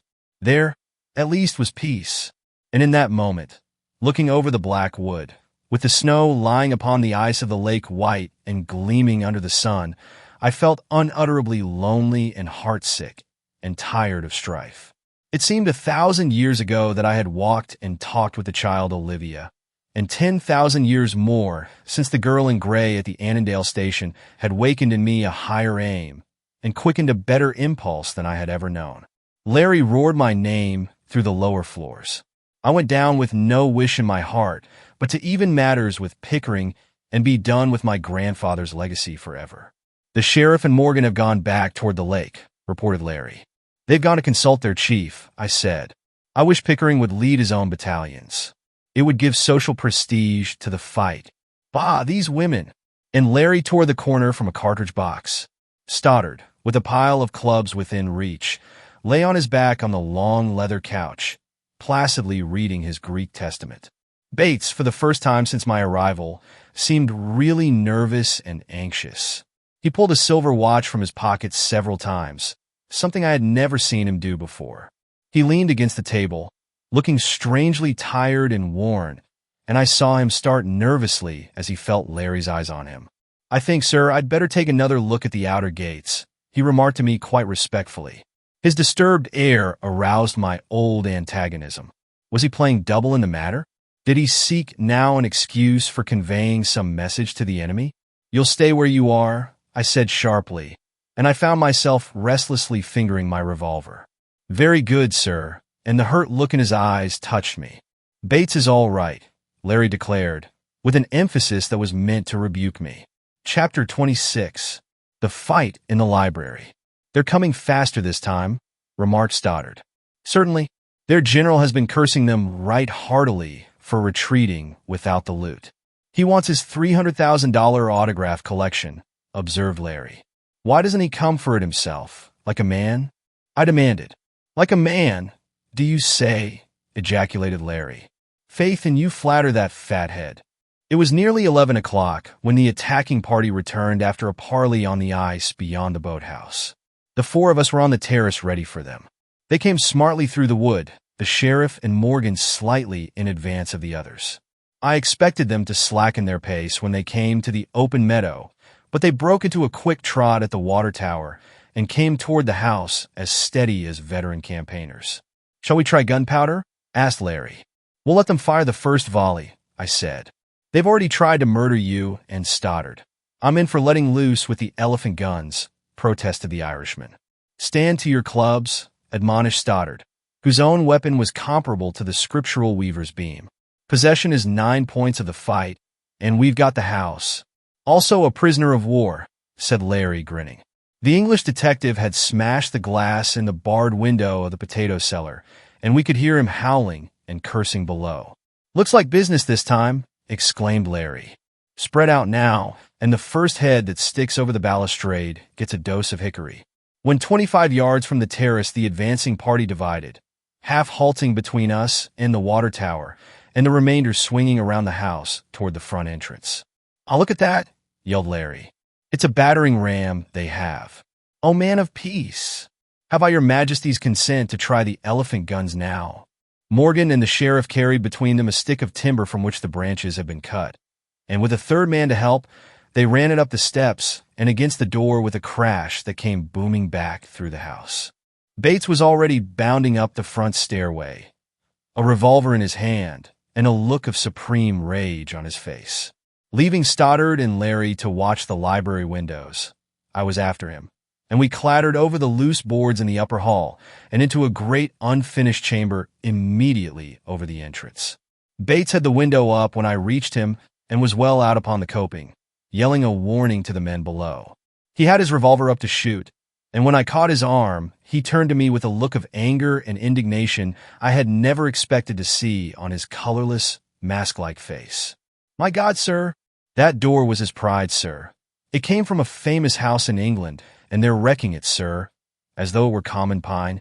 He tore himself free of my grasp as the besiegers again launched their battering ram against the door with a frightful crash, and his revolver cracked smartly thrice as he bent far out with one hand, clinging to the window frame. His shots were a signal for a sharp reply from one of the men below, and I felt Bates start and pulled him in, the blood streaming from his face. "It's all right, sir, all right. Only a cut across my cheek, sir," and another bullet smashed through the glass, spurting plaster dust from the wall. A fierce onslaught below caused a tremendous crash to echo through the house, and I heard firing on the opposite side, where the enemy's reserve was waiting. Bates, with a handkerchief to his face, protested that he was unhurt. "Come below. There's nothing to be gained here." And I ran down to the hall, where Stoddard stood, leaning upon his club like a Hercules and coolly watching the door as it leaped and shook under the repeated blows of the besiegers. A gun roared again at the side of the house, and I ran to the library, where Larry had pushed furniture against all the long windows save one, which he held open. He stepped out upon the terrace and emptied a revolver at the men who were now creeping along the edge of the ravine beneath us. One of them stopped and discharged a rifle at us with deliberate aim. The ball snapped snow from the balustrade and screamed away harmlessly. "Bah, such monkeys," he muttered. "I believe I've hit that chap." One man had fallen and lay howling in the ravine, his hand to his thigh, while his comrades paused, demoralized. "Serves you right, you blackguard," Larry muttered. I pulled him in, and we jammed a cabinet against the door. Meanwhile, the blows at the front continued with increasing violence. Stoddard still stood where I had left him. Bates was not in sight, but the barking of a revolver above showed that he had returned to the window to take vengeance on his enemies. Stoddard shook his head in deprecation. "They fired first. We can't do less than get back at them," I said, between the blows of the battering ram. A panel of the great oak door now splintered in, but in their fear that we might use the opening as a loophole, they scampered out into range of Bates' revolver. In return, we heard a rain of small shot on the upper windows, and a few seconds later Larry shouted that the flanking party was again at the terrace. This movement evidently heartened the sheriff, for under a fire from Bates, his men rushed up and the log crashed again into the door, shaking it free of the upper hinges. The lower fastenings were wrenched loose an instant later, and the men came tumbling into the hall. The sheriff, Morgan, and 4 others I had never seen before. Simultaneously, the flanking party reached the terrace and were smashing the small panes of the French windows. We could hear the glass crack and tinkle above the confusion at the door. In the hall, he was certainly a lucky man who held to his weapon a moment after the door tumbled in. I blazed at the sheriff with my revolver as he stumbled and half fell at the threshold, so that the ball passed over him, but he gripped me by the legs and had me prone and half dazed by the rap of my head on the floor. I suppose I was 2 or 3 minutes, at least, getting my wits. I was first conscious of Bates grappling the sheriff, who sat upon me, and as they struggled with each other, I got the full benefit of their combined, swerving, tossing weight. Morgan and Larry were trying for a chance at each other with revolvers, while Morgan backed the Irishman slowly toward the library. Stoddard had seized one of the unknown deputies with both hands by the collar and gave his captive a tremendous swing, jerking him high in the air and driving him against another invader with a blow that knocked both fellows spinning into a corner. "Come on to the library," shouted Larry, and Bates, who had got me to my feet, dragged me down the hall toward the open library door. Bates presented at this moment an extraordinary appearance, with the blood from the scratch on his face coursing down his cheek and upon his shoulder. His coat and shirt had been torn away, and the blood was smeared over his breast. The fury and indignation in his face was something I hope not to see again in a human countenance. "My God, this room! This beautiful room!" I heard him cry, as he pushed me before him into the library. It was Mr. Glenarm's pride, he muttered, and sprang upon a burly fellow who had came in through one of the library doors and was climbing over the long table we had set up as a barricade. We were now between 2 fires. The sheriff's party had fought valiantly to keep us out of the library, and now that we were within, Stoddard's big shoulders held the door half closed against the combined strength of the men in the ball. This pause was fortunate, for it gave us an opportunity, to deal singly with the fellows who were climbing in from the terrace. Bates had laid one of them low with a club, and Larry disposed of another, who had made a murderous effort to stick a knife into him. I was with Stoddard against the door, where the sheriff's men were slowly gaining upon us. "Let go on the jump when I say 3, said Stoddard, and at his word we sprang away from the door and into the room. Larry yelled with joy as the sheriff and his men pitched forward and sprawled upon the floor, and we were at it again in a hand-to-hand conflict to clear the room. "Hold that position, sir," yelled Bates. Morgan had directed the attack against me, and I was driven upon the hearth before the great fireplace. The sheriff, Morgan, and Ferguson hemmed me in. It was evident that I was the chief culprit, and they wished to eliminate me from the contest. Across the room, Larry, Stoddard, and Bates were engaged in a lively rough and tumble with the rest of the besiegers, and Stoddard, seeing my plight, leaped the overturned table, broke past the trio, and stood at my side, swinging a chair. At that moment my eyes, sweeping the outer doors, saw the face of Pickering.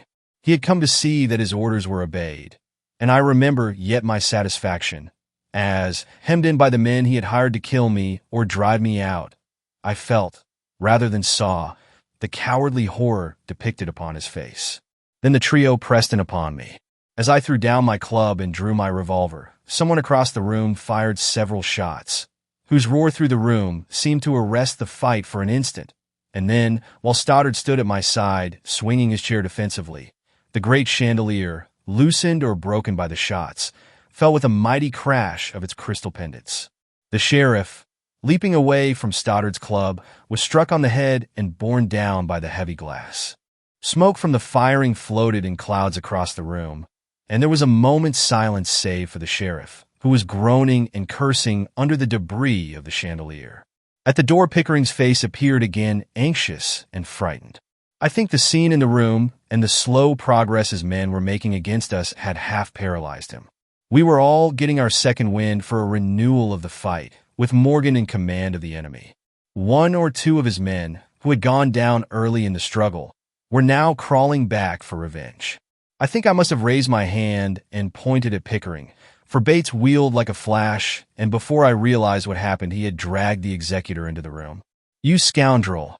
You ingrate!" howled the servant.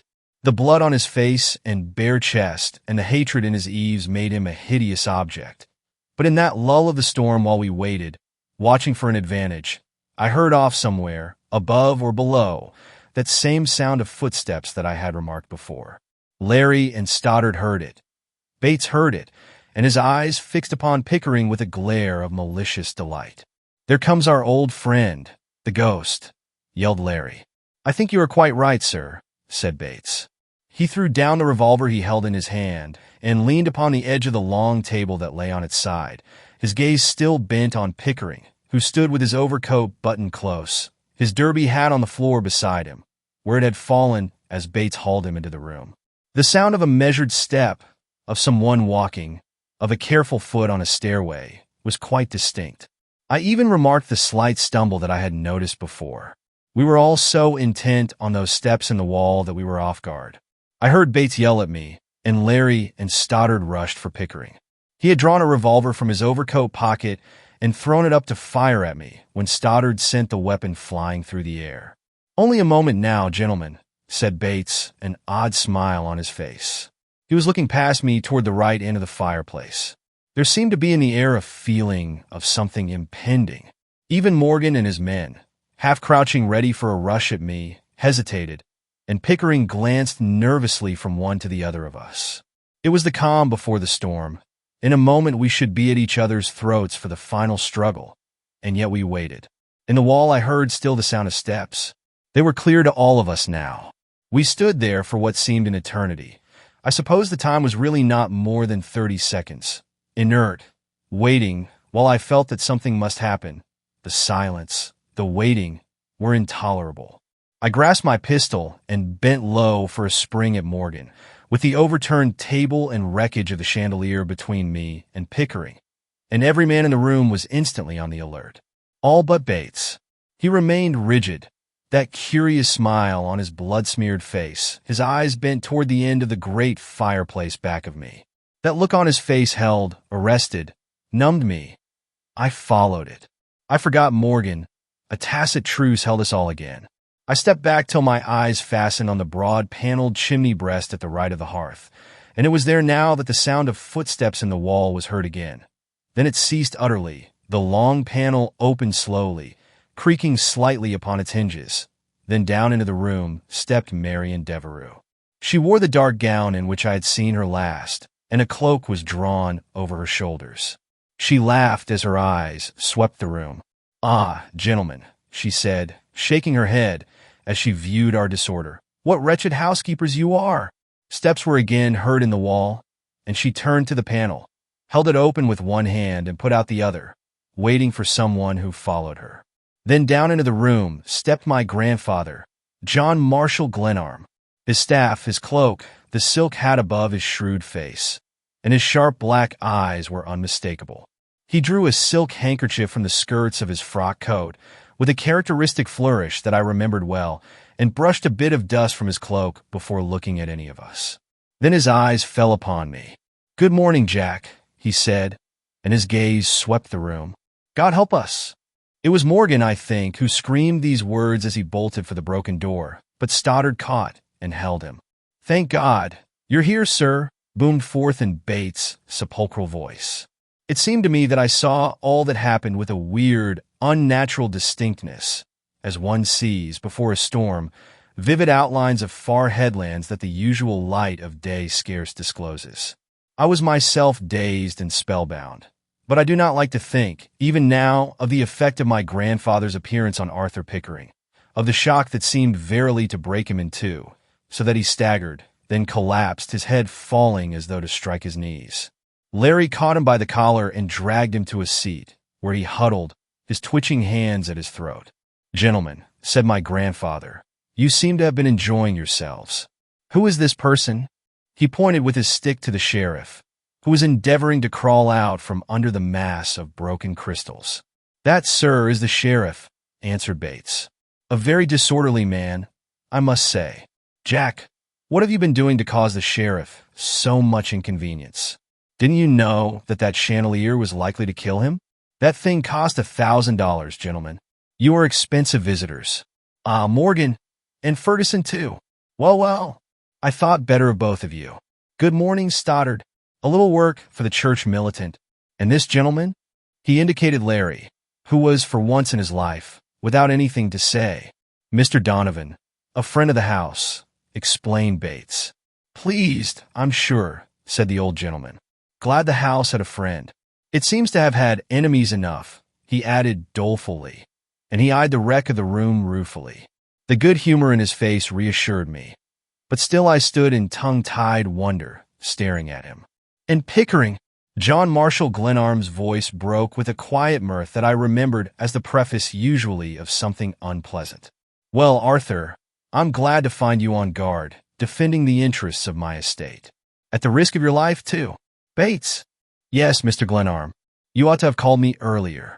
I really prize that chandelier immensely, and this furniture wasn't so bad." His tone changed abruptly. He pointed to the sheriff's deputies one after the other with his stick. There was, I remembered, always something insinuating, disagreeable, and final about my grandfather's staff. "Clear out," he commanded. "Bates, see these fellows through the wall. Mr. Sheriff, if I were you, I'd be very careful, indeed, what I said of this affair. I'm a dead man come to life again, and I know a great deal that I didn't know before I died. Nothing, gentlemen, fits a man for life like a temporary absence from this cheerful and pleasant world. I recommend you to try it." He walked about the room with the quick, eager step that was peculiarly his own, while Stoddard, Larry, and I stared at him. Bates was helping the dazed sheriff to his feet. Morgan and the rest of the foe were crawling and staggering away, muttering, as though imploring the air of heaven against an evil spirit.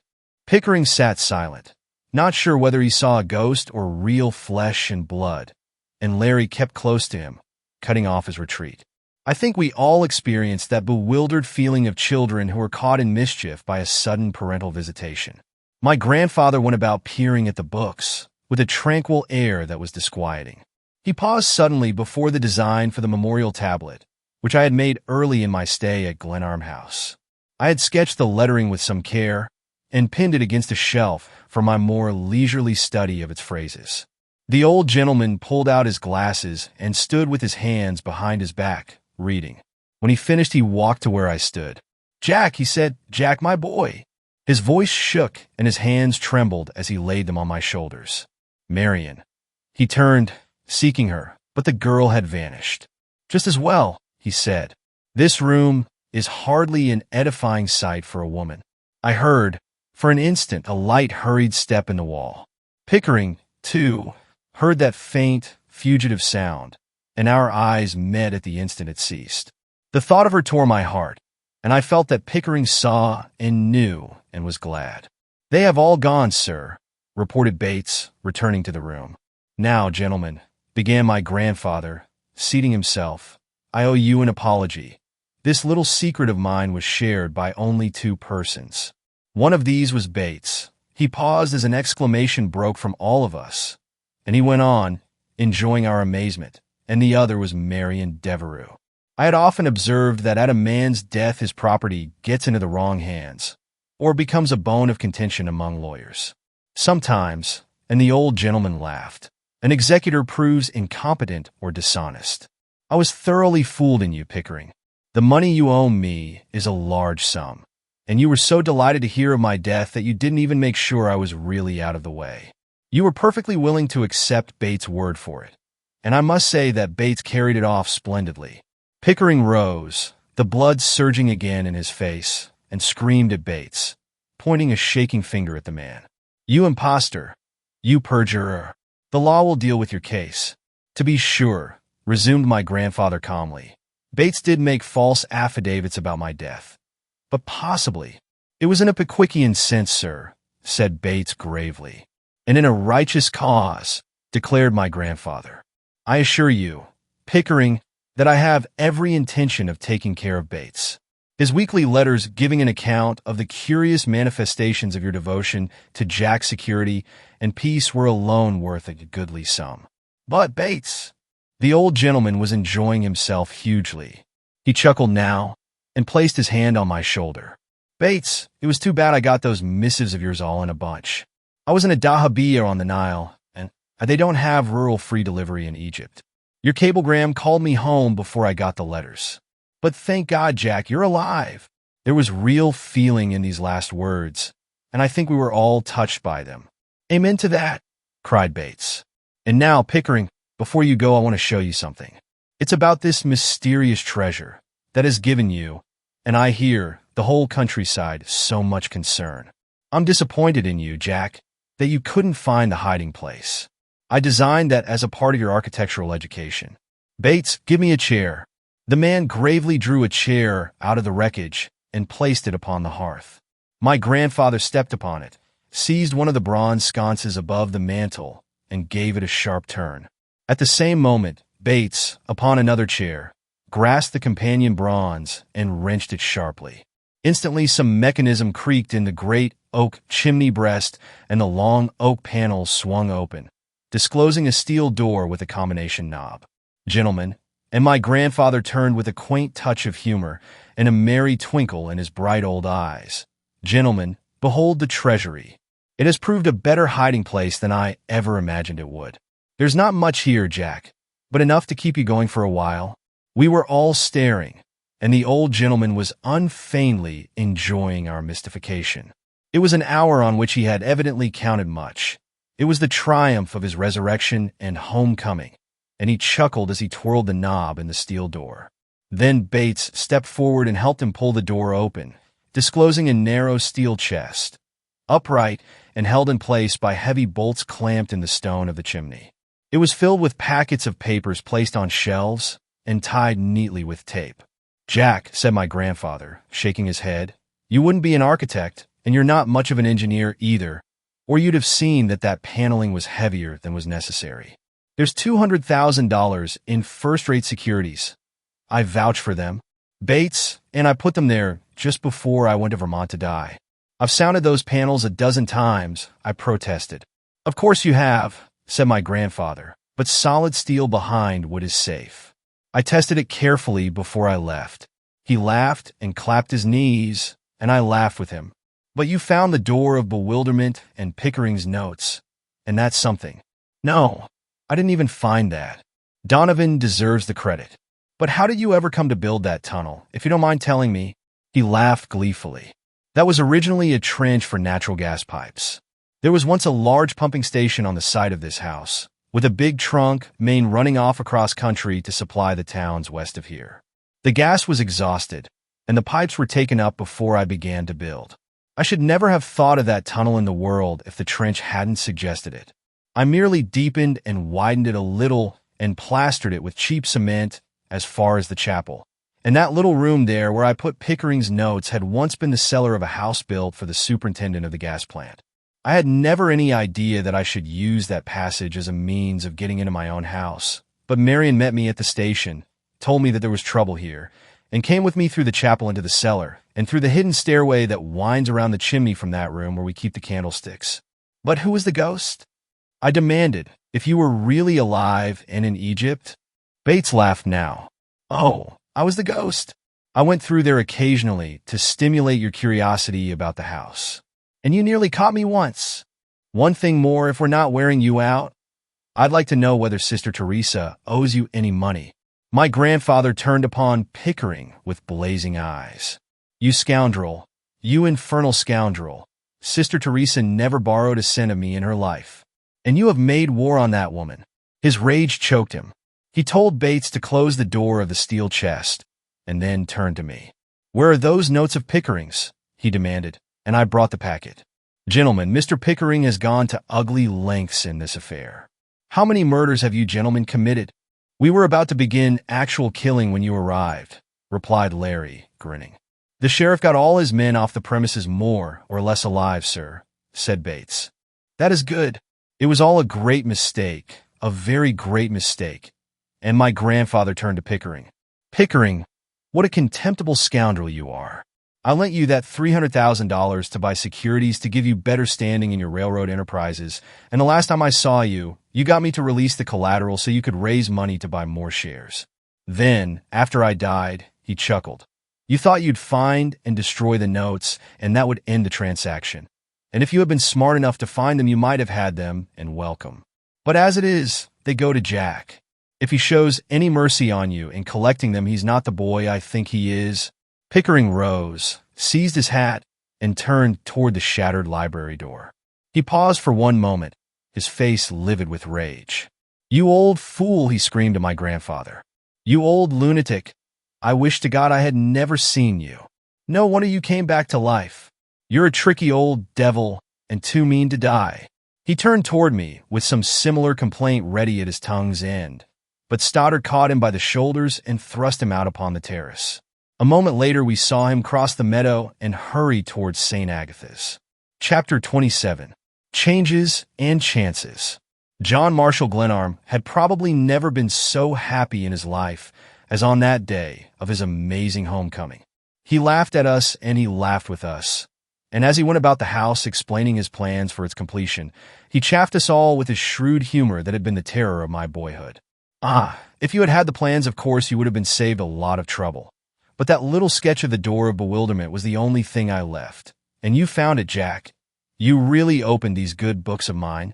He sent us all away to remove the marks of battle, and we gave Bates a hand in cleaning up the wreckage. Bates, the keeper of secrets. Bates, the inscrutable and mysterious. Bates, the real hero of the affair at Glenarm. He led us through the narrow stairway by which he had entered, which had been built between false walls, and we played ghost for one another, to show just how the tread of a human being around the chimney sounded. There was much to explain, and my grandfather's contrition for having placed me in so hazardous a predicament was so sincere, and his wish to make amends so evident, that my heart warmed to him. He made me describe in detail all the incidents of my stay at the house, listening with boyish delight to my adventures. Bless my soul, he exclaimed over and over again.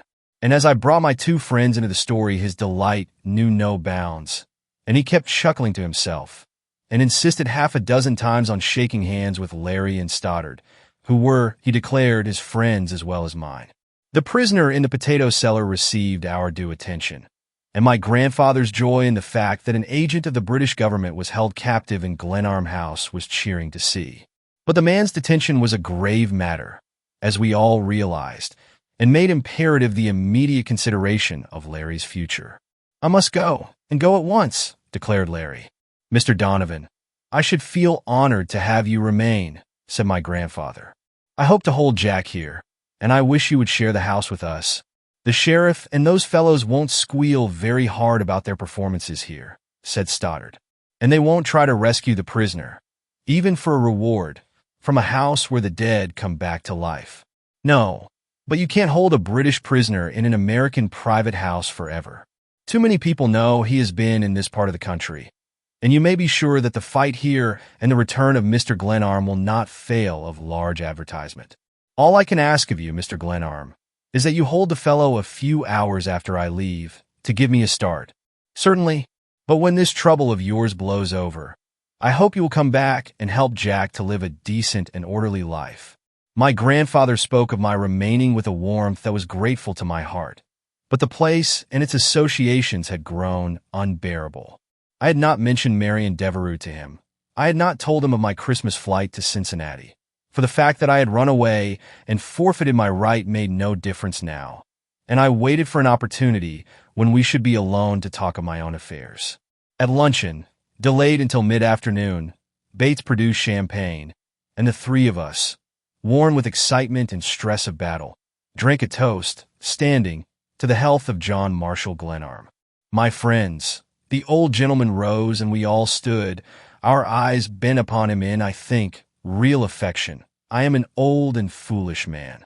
Ever since I was able to do so, I have indulged my whims. This house is one of them. I had wished to make it a thing of beauty and dignity, and I had hoped that Jack would care for it and be willing to complete it and settle here. The means I employed to test him were not, I admit, worthy of a man who intends well toward his own flesh and blood. Those African adventures of yours scared me, Jack, but to think," and he laughed, "that I placed you here in this peaceful place amid greater dangers probably than you ever met in tiger hunting. But you have put me to shame. Here's health and peace to you." "So say we all," cried the others. "One thing more," my grandfather continued. "I don't want you to think, Jack, that you would really have been cut off under any circumstances if I had died while I was hiding in Egypt. What I wanted, boy, was to get you home. I made another will in England, where I deposited the bulk of my property before I died, and did not forget you. That will was to protect you in case I really died." And he laughed cheerily. The others left us, Stoddard to help Larry get his things together, and my grandfather and I talked for an hour at the table. "I have thought that many things might happen here," I said, watching his fine, slim fingers as he polished his eyeglasses, then rested his elbows on the table and smiled at me. "I thought for a while that I should certainly be shot. Then at times I was afraid I might not be, but your return in the flesh was something I never considered among the possibilities." Bates fooled me. That talk I overheard between him and Pickering in the church porch that foggy night was the thing that seemed to settle his case. Then the next thing I knew, he was defending the house at the serious risk of his life, and I was more puzzled than ever. Yes, a wonderful man, Bates. He always disliked Pickering, and he rejoiced in tricking him. "Where did you pick Bates up?" "He told me he was a Yankee, but he doesn't act or talk it." My grandfather laughed. "Of course not. He's an Irishman and a man of education. But that's all I know about him, except that he is a marvelously efficient servant." My mind was not on Bates. I was thinking now of Marion Devereux. I could not go on further with my grandfather without telling him how I had run away and broken faith with him, but he gave me no chance. "You will stay on here. You will help me to finish the house?" he asked with an unmistakable eagerness of look and tone. It seemed harsh and ungenerous to tell him that I wished to go, that the great world lay beyond the confines of Glenarm for me to conquer, that I had lost as well as gained by those few months at Glenarm House, and wished to go away. It was not the mystery, now fathomed, nor the struggle, now ended, that was uppermost in my mind and heart, but memories of a girl who had mocked me with delicious girlish laughter, who had led me away that I might see her transformed into another, more charming, being. It was a comfort to know that Pickering, trapped and defeated, was not to benefit by the bold trick she had helped him play upon me. His loss was hers as well, and I was glad in my bitterness that I had found her in the passage, seeking for plunder at the behest of the same master whom Morgan, Ferguson, and the rest of them served. The fight was over, and there was nothing more for me to do in the house by the lake. After a week or so, I should go forth and try to win a place for myself. I had my profession. I was an engineer, and I did not question that I should be able to find employment. As for my grandfather, Bates would care for him, and I should visit him often. I was resolved not to give him any further cause for anxiety on account of my adventurous and roving ways. He knew well enough that his old hope of making an architect of me was lost beyond redemption. I had told him that, and now I wished to depart in peace and go to some new part of the world, where there were lines to run, tracks to lay, and bridges to build. These thoughts so filled my mind that I forgot he was patiently waiting for my answer. I should like to do anything you ask. I should like to stay here always, but I can't. Don't misunderstand me. I have no intention of going back to my old ways. I squandered enough money in my wanderings, and I had my joy of that kind of thing. I shall find employment somewhere and go to work. But, Jack, he bent toward me kindly, Jack, you mustn't be led away by any mere quixotism into laying the foundation of your own fortune. What I have is yours, boy. What is in the box in the chimney is yours now. Today, I wish you wouldn't. You were always too kind, and I deserve nothing, absolutely nothing. I'm not trying to pay you, Jack. I want to ease my own conscience. That's all. But money can do nothing for mine, I replied, trying to smile. I've been dependent all my days, and now I'm going to work. If you were infirm and needed me, I should not hesitate, but the world will have its eyes on me now. Jack, that will of mine did you a great wrong. It put a mark upon you, and that's what hurts me. That's what I want to make amends for. Don't you see? Now don't punish me, boy. Come, let us be friends. He rose and put out his hands. I didn't mean that. I don't care about that. It was nothing more than I deserved. These months here have changed me. Haven't you heard me say I was going to work? And I tried to laugh away further discussion of my future. It will be more cheerful here in the spring, he said, as though seeking an inducement for me to remain. When the resort colony down here comes to life, the lake is really gay. I shook my head. The lake, that pretty cupful of water, the dip and glide of a certain canoe, the remembrance of a red tam-o' merging afar off in an October sunset. My purpose to leave the place strengthened as I thought of these things. My nerves were keyed to a breaking pitch, and I turned upon him stormily. So Miss Devereux was the other person who shared your confidence. Do you understand? Do you appreciate the fact that she was Pickering's ally? I certainly do not, he replied coldly. I'm surprised to hear you speak so of a woman whom you can scarcely know. Yes, I know her. My God, I have reason to know her. But even when I found her out, I did not dream that the plot was as deep as it is. She knew that it was a scheme to test me, and she played me into Pickering's hands. I saw her only a few nights ago, down there in the tunnel acting as his spy, looking for the lost notes that she might gain grace in his eyes by turning them over to him. You know, I always hated Pickering. He was too smooth, too smug, and you and everybody else were forever praising him to me. He was always held up to me as a model. And the first time I saw Marion Devereux, she was with him. It was at Sherry's the night before I came here. I suppose she reached St. Agatha's only a few hours ahead of me. Yes, Sister Teresa was her guardian. Her father was a dear friend, and I knew her from her early childhood. You are mistaken, Jack. Her knowing Pickering means nothing. They both lived in New York and moved in the same circle. But it doesn't explain her efforts to help him, does it? I blazed. He wished to marry her. Sister Teresa told me that. And I failed miserably to keep my obligation here. I ran away to follow her. Ah, to be sure. You were away Christmas Eve when those vandals broke in. Bates merely mentioned it in the last report I got as I came through New York.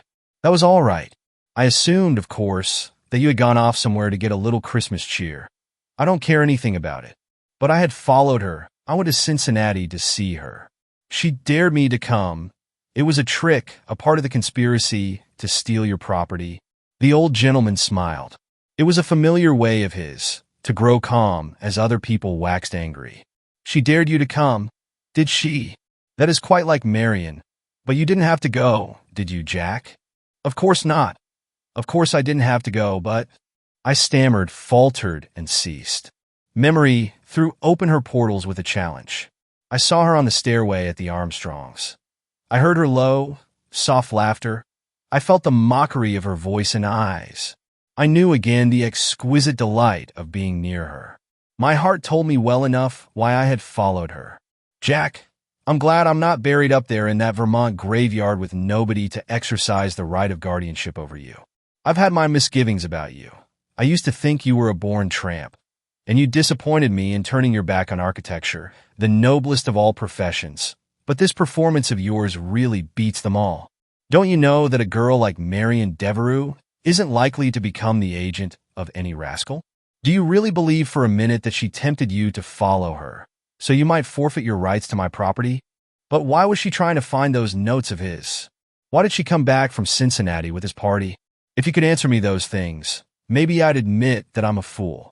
Pickering, I imagine, is a pretty plausible fellow where women are concerned. For God's sake, Jack, don't speak of that girl as women. I put her in that will of mine to pique your curiosity, knowing that if there was a penalty on your marrying her, you would be wholly likely to do it. For that's the way human beings are made. But you've mixed it all up now and insulted her in the grossest way possible for a fellow who is really a gentleman. And I don't want to lose you. I want you here with me, Jack. This is a beautiful country, this Indiana. And what I want to do is to found an estate, to build a house that shall be really beautiful, something these people hereabouts can be proud of. And I want you to have it with me, Jack, to link our name to these woods and that pretty lake. I'd rather have that for my neighbor than any lake in Scotland. These rich Americans who go to England to live don't appreciate the beauty of their own country. This landscape is worthy of the best that man can do. And I didn't undertake to build a crazy house, so much as one that should have some dignity and character. That passage around the chimney is an indulgence, Jack. I'll admit it's a little bizarre. You see, that chimney isn't so big outside as it is in. And he laughed and rubbed his knees with the palms of his hands. And my bringing foreign laborers here wasn't really to make it easier to get things done my way. Wait till you have seen the May apples blossom and heard the robins sing in the summer twilight. Help me to finish the house. Then if you want to leave, I'll bid you Godspeed. The feeling in his tone, the display of sentiment so at variance with my old notion of him, touched me in spite of myself. There was a characteristic nobility and dignity in his plan. It was worthy of him. And I had never loved him as now, when he finished this appeal and turned away to the window, gazing out upon the somber woodland. Mr. Donovan is ready to go, sir, announced Bates at the door, and we went into the library, where Larry and Stoddard were waiting. Chapter 28. Shorter Vistas. Larry had assembled his effects in the library, and to my surprise, Stoddard appeared with his own handbag. "I'm going to see Donovan well on his way," said the clergyman. "It's a pity our party must break up," exclaimed my grandfather. "My obligations to Mr. Donovan are very great, and to you too, Stoddard. Jack's friends are mine hereafter, and when we get new doors for Glenarm House, you shall honor me by accepting duplicate keys." "Where's Bates?" asked Larry, and the man came in, respectfully, imperturbably as always, and began gathering up the bags. "Stop one moment, Mr. Glenarm," said Larry. "Before I go, I want to congratulate you on the splendid courage of this man who has served you in your house with so much faithfulness and tact. And I want to tell you something else that you probably would never learn from him. Donovan." There was a sharp cry in Bates' voice, and he sprang forward with his hands outstretched entreatingly. But Larry did not heed him. The moment I set eyes on this man, I recognized him. It's not fair to you or to him that you should not know him for what he is. Let me introduce an old friend, Walter Creighton. He was a student at Dublin when I was there. I remember him as one of the best fellows in the world. "For God's sake, no," pleaded Bates. He was deeply moved and turned his face away from us. But like me, Larry went on. He mixed in politics. One night in a riot at Dublin, a constable was killed. No one knew who was guilty, but a youngster was suspected, the son of one of the richest and best-known men in Ireland, who happened to get mixed in the row. To draw attention from the boy, Creighton let suspicion attach to his own name, and, to help the boy's case further, ran away. I had not heard from or of him until the night I came here and found him the defender of this house. By God, that was no servant's trick. It was the act of a royal gentleman. They clasped hands, and with a new light in his face, with a new manner, as though he resumed, as a familiar garment, an old disused personality, Bates stood transfigured in the twilight, a man and a gentleman. I think we were all drawn to him. I know that a sob clutched my throat and tears filled my eyes as I grasped his hand. "But what in the devil did you do it for?" blurted my grandfather, excitedly twirling his glasses. Bates, I still call him Bates, he insists on it, laughed. For the first time he thrust his hands into his pockets and stood at his ease. "One of us. Larry, you remember I showed a fondness for the stage in our university days. When I got to America, I had little money and found it necessary to find employment without delay. I saw Mr. Glenarm's advertisement for a valet. Just as a lark, I answered it to see what an American gentleman seeking a valet looked like. I fell in love with Mr. Glenarm at sight. It was mutual," declared my grandfather. "I never believed your story at all. You were too perfect in the parts." Well, I didn't greatly mind the valet business. It helped to hide my identity, and I did like the humor and whims of Mr. Glenarm. The housekeeping, after we came out here, wasn't so pleasant. He looked at his hands ruefully. But this joke of Mr. Glenarm's making a will and then going to Egypt to see what would happen, that was too good to miss. And when the heir arrived, I found new opportunities of practicing amateur theatricals. And Pickering's efforts to enlist me in his scheme for finding the money and making me rich gave me still greater opportunities. There were times when I was strongly tempted to blurt the whole thing. I got tired of being suspected and of playing ghost in the wall. And if Mr. Glenarm hadn't got here, just as he did, I should have stopped the fight and proclaimed the truth. "I hope," he said, turning to me, "you have no hard feelings, sir." And he threw into the "sir" just a touch of irony that made us all roar. "I'm certainly glad I'm not dead," declared my grandfather, staring at Bates. "Life is more fun than I ever thought possible. Bless my soul," he said, "if it isn't a shame that Bates can never cook another omelet for me." We sent Bates back with my grandfather from the boathouse, and Stoddard, Larry, and I started across the ice. The light coating of snow made walking comparatively easy. We strode on silently, Stoddard leading. Their plan was to take an accommodation train at the first station beyond Annandale, leave it at a town 40 miles away, and then hurry east to an obscure place in the mountains of Virginia, where a religious order maintained a house. There Stoddard promised Larry asylum and no questions asked. We left the lake and struck inland over a rough country road to the station, where Stoddard purchased tickets only a few minutes before the train whistled. We stood on the lonely platform, hands joined to hands, and I know not what thoughts in our minds and hearts. "We've met and we've said goodbye in many odd corners of this strange old world," said Larry, "and God knows when we shall meet again. But you must stay in America. There must be no sea between us." I declared, "Donovan's sins don't seem heinous to me. It's simply that they've got to find a scapegoat." And Stoddard's voice was all sympathy and kindness. "It will blow over in time, and Donovan will become an enlightened and peaceable American citizen." There was a constraint upon us all at this moment of parting. So many things had happened that day. And when men have shared danger together, they are bound by ties that death only can break. Larry's effort at cheer struck a little hollowly upon us. "Beware, lad, of women," he importuned me. "Humph! You still despise the sex on account of that affair with the colleen of the short upper lip. Verily, and the eyes of that little lady, who guided your grandfather back from the other world, reminded me strongly of her. Bah, these women! Precious little you know about them." I retorted. "The devil I don't." "No," said Stoddard. "Invoke the angels, not the devil." Hear him, hear him, a priest with no knowledge of the world. Alas, my cloth! And you fling it at me after I have gone through battle, murder, and sudden death with you gentlemen. "We thank you, sir, for that last word," said Larry mockingly. "I am reminded of the late Lord Alfred. I waited for the train at Coventry. I hung with grooms and porters on the bridge to watch the 3 tall spires." He quoted, looking off through the twilight towards St. Agatha's.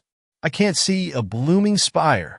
The train was now roaring down upon us, and we clung to this light mood for our last words. Between men, gratitude is a thing best understood in silence. And these good friends, I knew, felt what I could not say. Before the year is out we shall all meet again, cried Stoddard hopefully, seizing the bags. Ah, if we could only be sure of that, I replied, and in a moment they were both waving their hands to me from the rear platform, and I strode back homeward over the lake. A mood of depression was upon me. I had lost much that day, and what I had gained, my restoration to the regard of the kindly old man of my own blood, who had appealed for my companionship in terms hard to deny, seemed trifling as I tramped over the ice. Perhaps Pickering, after all, was the real gainer by the day's event. My grandfather had said nothing to allay my doubts as to Marion Devereux's strange conduct, and yet his confidence in her was apparently unshaken. I tramped on, and leaving the lake, half unconsciously struck into the wood beyond the dividing wall, where snow-covered leaves and twigs rattled and broke under my tread. I came out into an open space beyond St. Agatha's, found the walk, and turned toward home. As I neared the main entrance to the school, the door opened, and a woman came out under the overhanging lamp. She carried a lantern, and turned with a hand outstretched to someone who followed her with careful steps. "Ah, Marion," cried my grandfather, "it's ever the task of youth to light the way of age." Chapter 29. And so the light led me. He had been to see Sister Teresa, and Marion was walking with him to the gate. I saw her quite plainly in the light that fell from the lamp overhead. A long cloak covered her, and a fur toque capped her graceful head. My grandfather and his guide were apparently in high spirits. Their laughter smote harshly upon me. It seemed to shut me out, to lift a barrier against me. The world lay there within the radius of that swaying light, and I hung aloof, hearing her voice and jealous of the very companionship and sympathy between them. But the light led me. I remembered with bitterness that I had always followed her, whether as Olivia, trailing in her girlish race across the snow, or as the girl in gray, whom I had followed, wondering, on that night journey at Christmas Eve, and I followed now. The distrust, my shattered faith, my utter loneliness, could not weigh against the joy of hearing that laugh of hers breaking mellowly on the night. I paused to allow the two figures to widen the distance between us as they traversed the path that curved away toward the chapel. I could still hear their voices and see the lantern flash and disappear. I felt an impulse to turn back or plunge into the woodland, but I was carried on uncontrollably. The light glimmered, and her voice still floated back to me. It stole through the keen winter dark like a memory of spring, and so her voice and the light led me. Then I heard an exclamation of dismay, followed by laughter in which my grandfather joined merrily. "Oh, never mind, we're not afraid," she exclaimed. I had rounded the curve in the path where I should have seen the light, but the darkness was unbroken. There was silence for a moment, in which I drew quite near to them.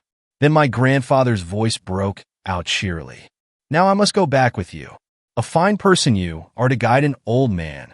A foolish virgin, indeed, with no oil in her lamp. Please do not. Of course I'm going to see you quite to your own door. I don't intend to put my hand to the lantern and then turn back. This walk isn't what it should be," said my grandfather. "We'll have to provide something better in the spring." They were still silent, and I heard him futilely striking a match.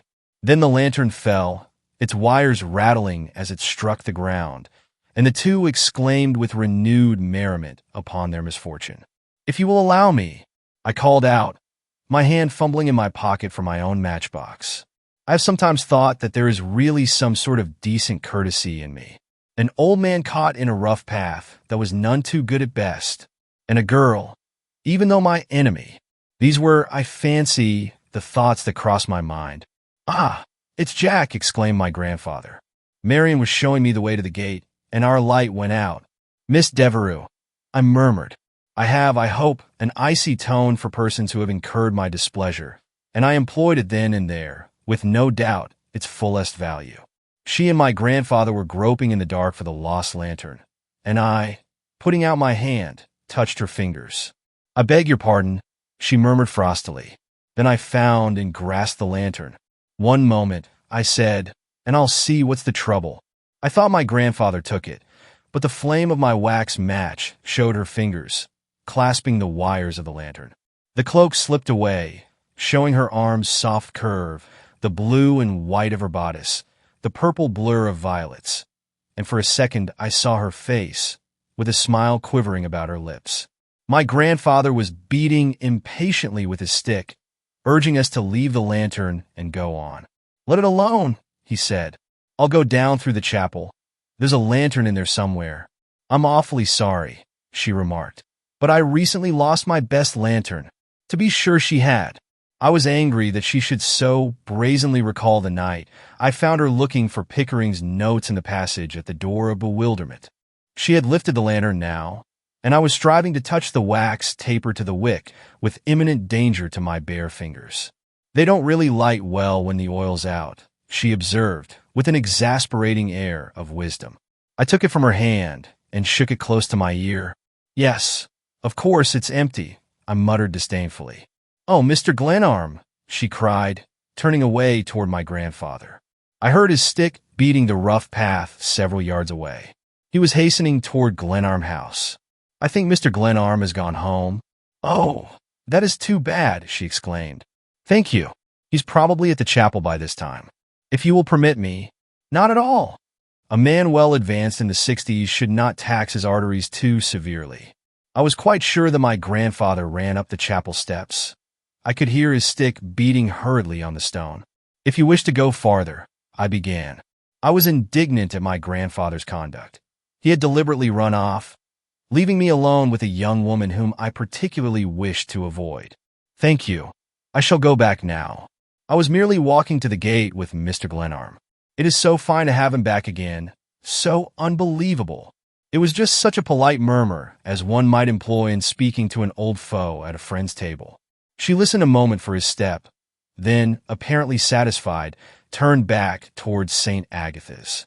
I followed, uncertain, hesitating, marking her definite onward flight.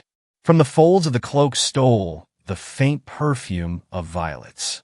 The sight of her, the sound of her voice, combined to create and to destroy a mood with every step. I was seeking some colorless thing to say when she spoke over her shoulder. "You are very kind, but I am not in the least afraid, Mr. Glenarm. But there is something I wish to say to you. I should like—" She slackened her step. "Yes, I'm going away." "Yes, of course, you are going away." Her tone implied that this was something that had been ordained from the beginning of time and did not matter. "And I wish to say a word about Mr. Pickering." She paused and faced me abruptly. We were at the edge of the wood, and the school lay quite near.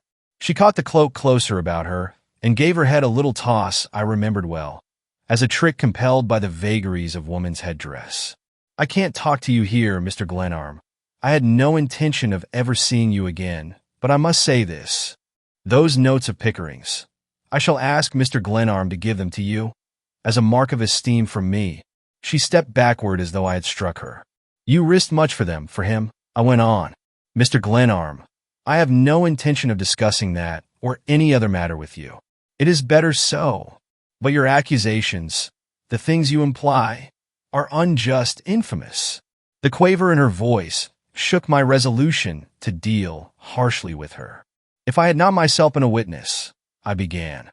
"Yes, you have the conceit of your own wisdom, I dare say. But that challenge to follow you, to break my pledge, my running away, only to find that Pickering was close at my heels, your visit to the tunnel in search of those notes, don't you know that those things were a blow that hurt? You had been the spirit of this woodland to me. Through all these months, from the hour I watched you paddle off into the sunset in your canoe, the thought of you made the days brighter, steadied and cheered me, and wakened ambitions that I had forgotten, abandoned, long ago. And this hideous struggle here, it seems so idle, so worse than useless now. But I'm glad I followed you. I'm glad that neither fortune nor duty kept me back. And now I want you to know that Arthur Pickering shall not suffer for anything that has happened. I shall make no effort to punish him. For your sake he shall go free. a sigh so deep that it was like a sob broke from her. She thrust forth her hand entreatingly. "Why don't you go to him with your generosity? You are so ready to believe ill of me. And I shall not defend myself, but I will say these things to you, Mr. Glenarm. I had no idea, no thought of seeing him at the Armstrongs that night. It was a surprise to me and to them when he telegraphed he was coming. And when I went into the tunnel there under the wall that night, I had a purpose, a purpose." Yes, she paused, and I bent forward, earnestly waiting for her words, knowing that here lay her great offending. I was afraid that Mr. Glenarm might not come in time, that you might be dispossessed, lose the fight, and I came back with Mr. Pickering because I thought some dreadful thing might happen here. To you." She turned and ran from me with the speed of the wind, the cloak fluttering out darkly about her. At the door, under the light of the lamp, I was close upon her. Her hand was on the vestibule latch. "But how should I have known?" I cried. "And you had taunted me with my imprisonment at Glenarm. You had dared me to follow you, when you knew that my grandfather was living and watching to see whether I kept faith with him. If you can tell me, if there's an answer to that, I shall never tell you anything more. You were so eager to think ill of me, to accuse me. It was because I love you. It was my jealousy of that man, my boyhood enemy, that made me catch at any doubt. You were so beautiful. You were so much a part of the peace, the charm of all this. I had hoped for spring, for you and the spring together. Oh, please." Her flight had shaken the toque to an unwanted angle. Her breath came quick and hard as she tugged at the latch eagerly. The light from overhead was full upon us, but I could not go with hope and belief struggling unsatisfied in my heart. I seized her hands and sought to look into her eyes. "But you challenged me to follow you. I want to know why you did that." She drew away, struggling to free herself. "Why was it, Marion? Because I wanted you to come. Squire Glenarm. Thrice spring has wakened the sap in the Glenarm wood since that night. Yesterday, I tore March from the calendar. April in Indiana. She is an impudent tomboy who whistles at the window, points to the sunshine, and, when you go hopefully forth, summons the clouds and pelts you with snow. The austere old woodland, wise from long acquaintance, finds no joy in her. The walnut and the hickory have a higher respect for the stormier qualities of December. April in Indiana. She was just there by the wall, where now the bluebird pauses dismayed and waits again the flash of her golden sandals. She bent there at the lakeside the splash of a raindrop ago and tentatively poked the thin, brittle ice with the pink tips of her little fingers. April in the heart. It brings back the sweet wonder and awe of those days, 3 years ago, when Marion and I, waiting for June to come, knew a joy that thrilled our hearts like the tumult of the first robin's song.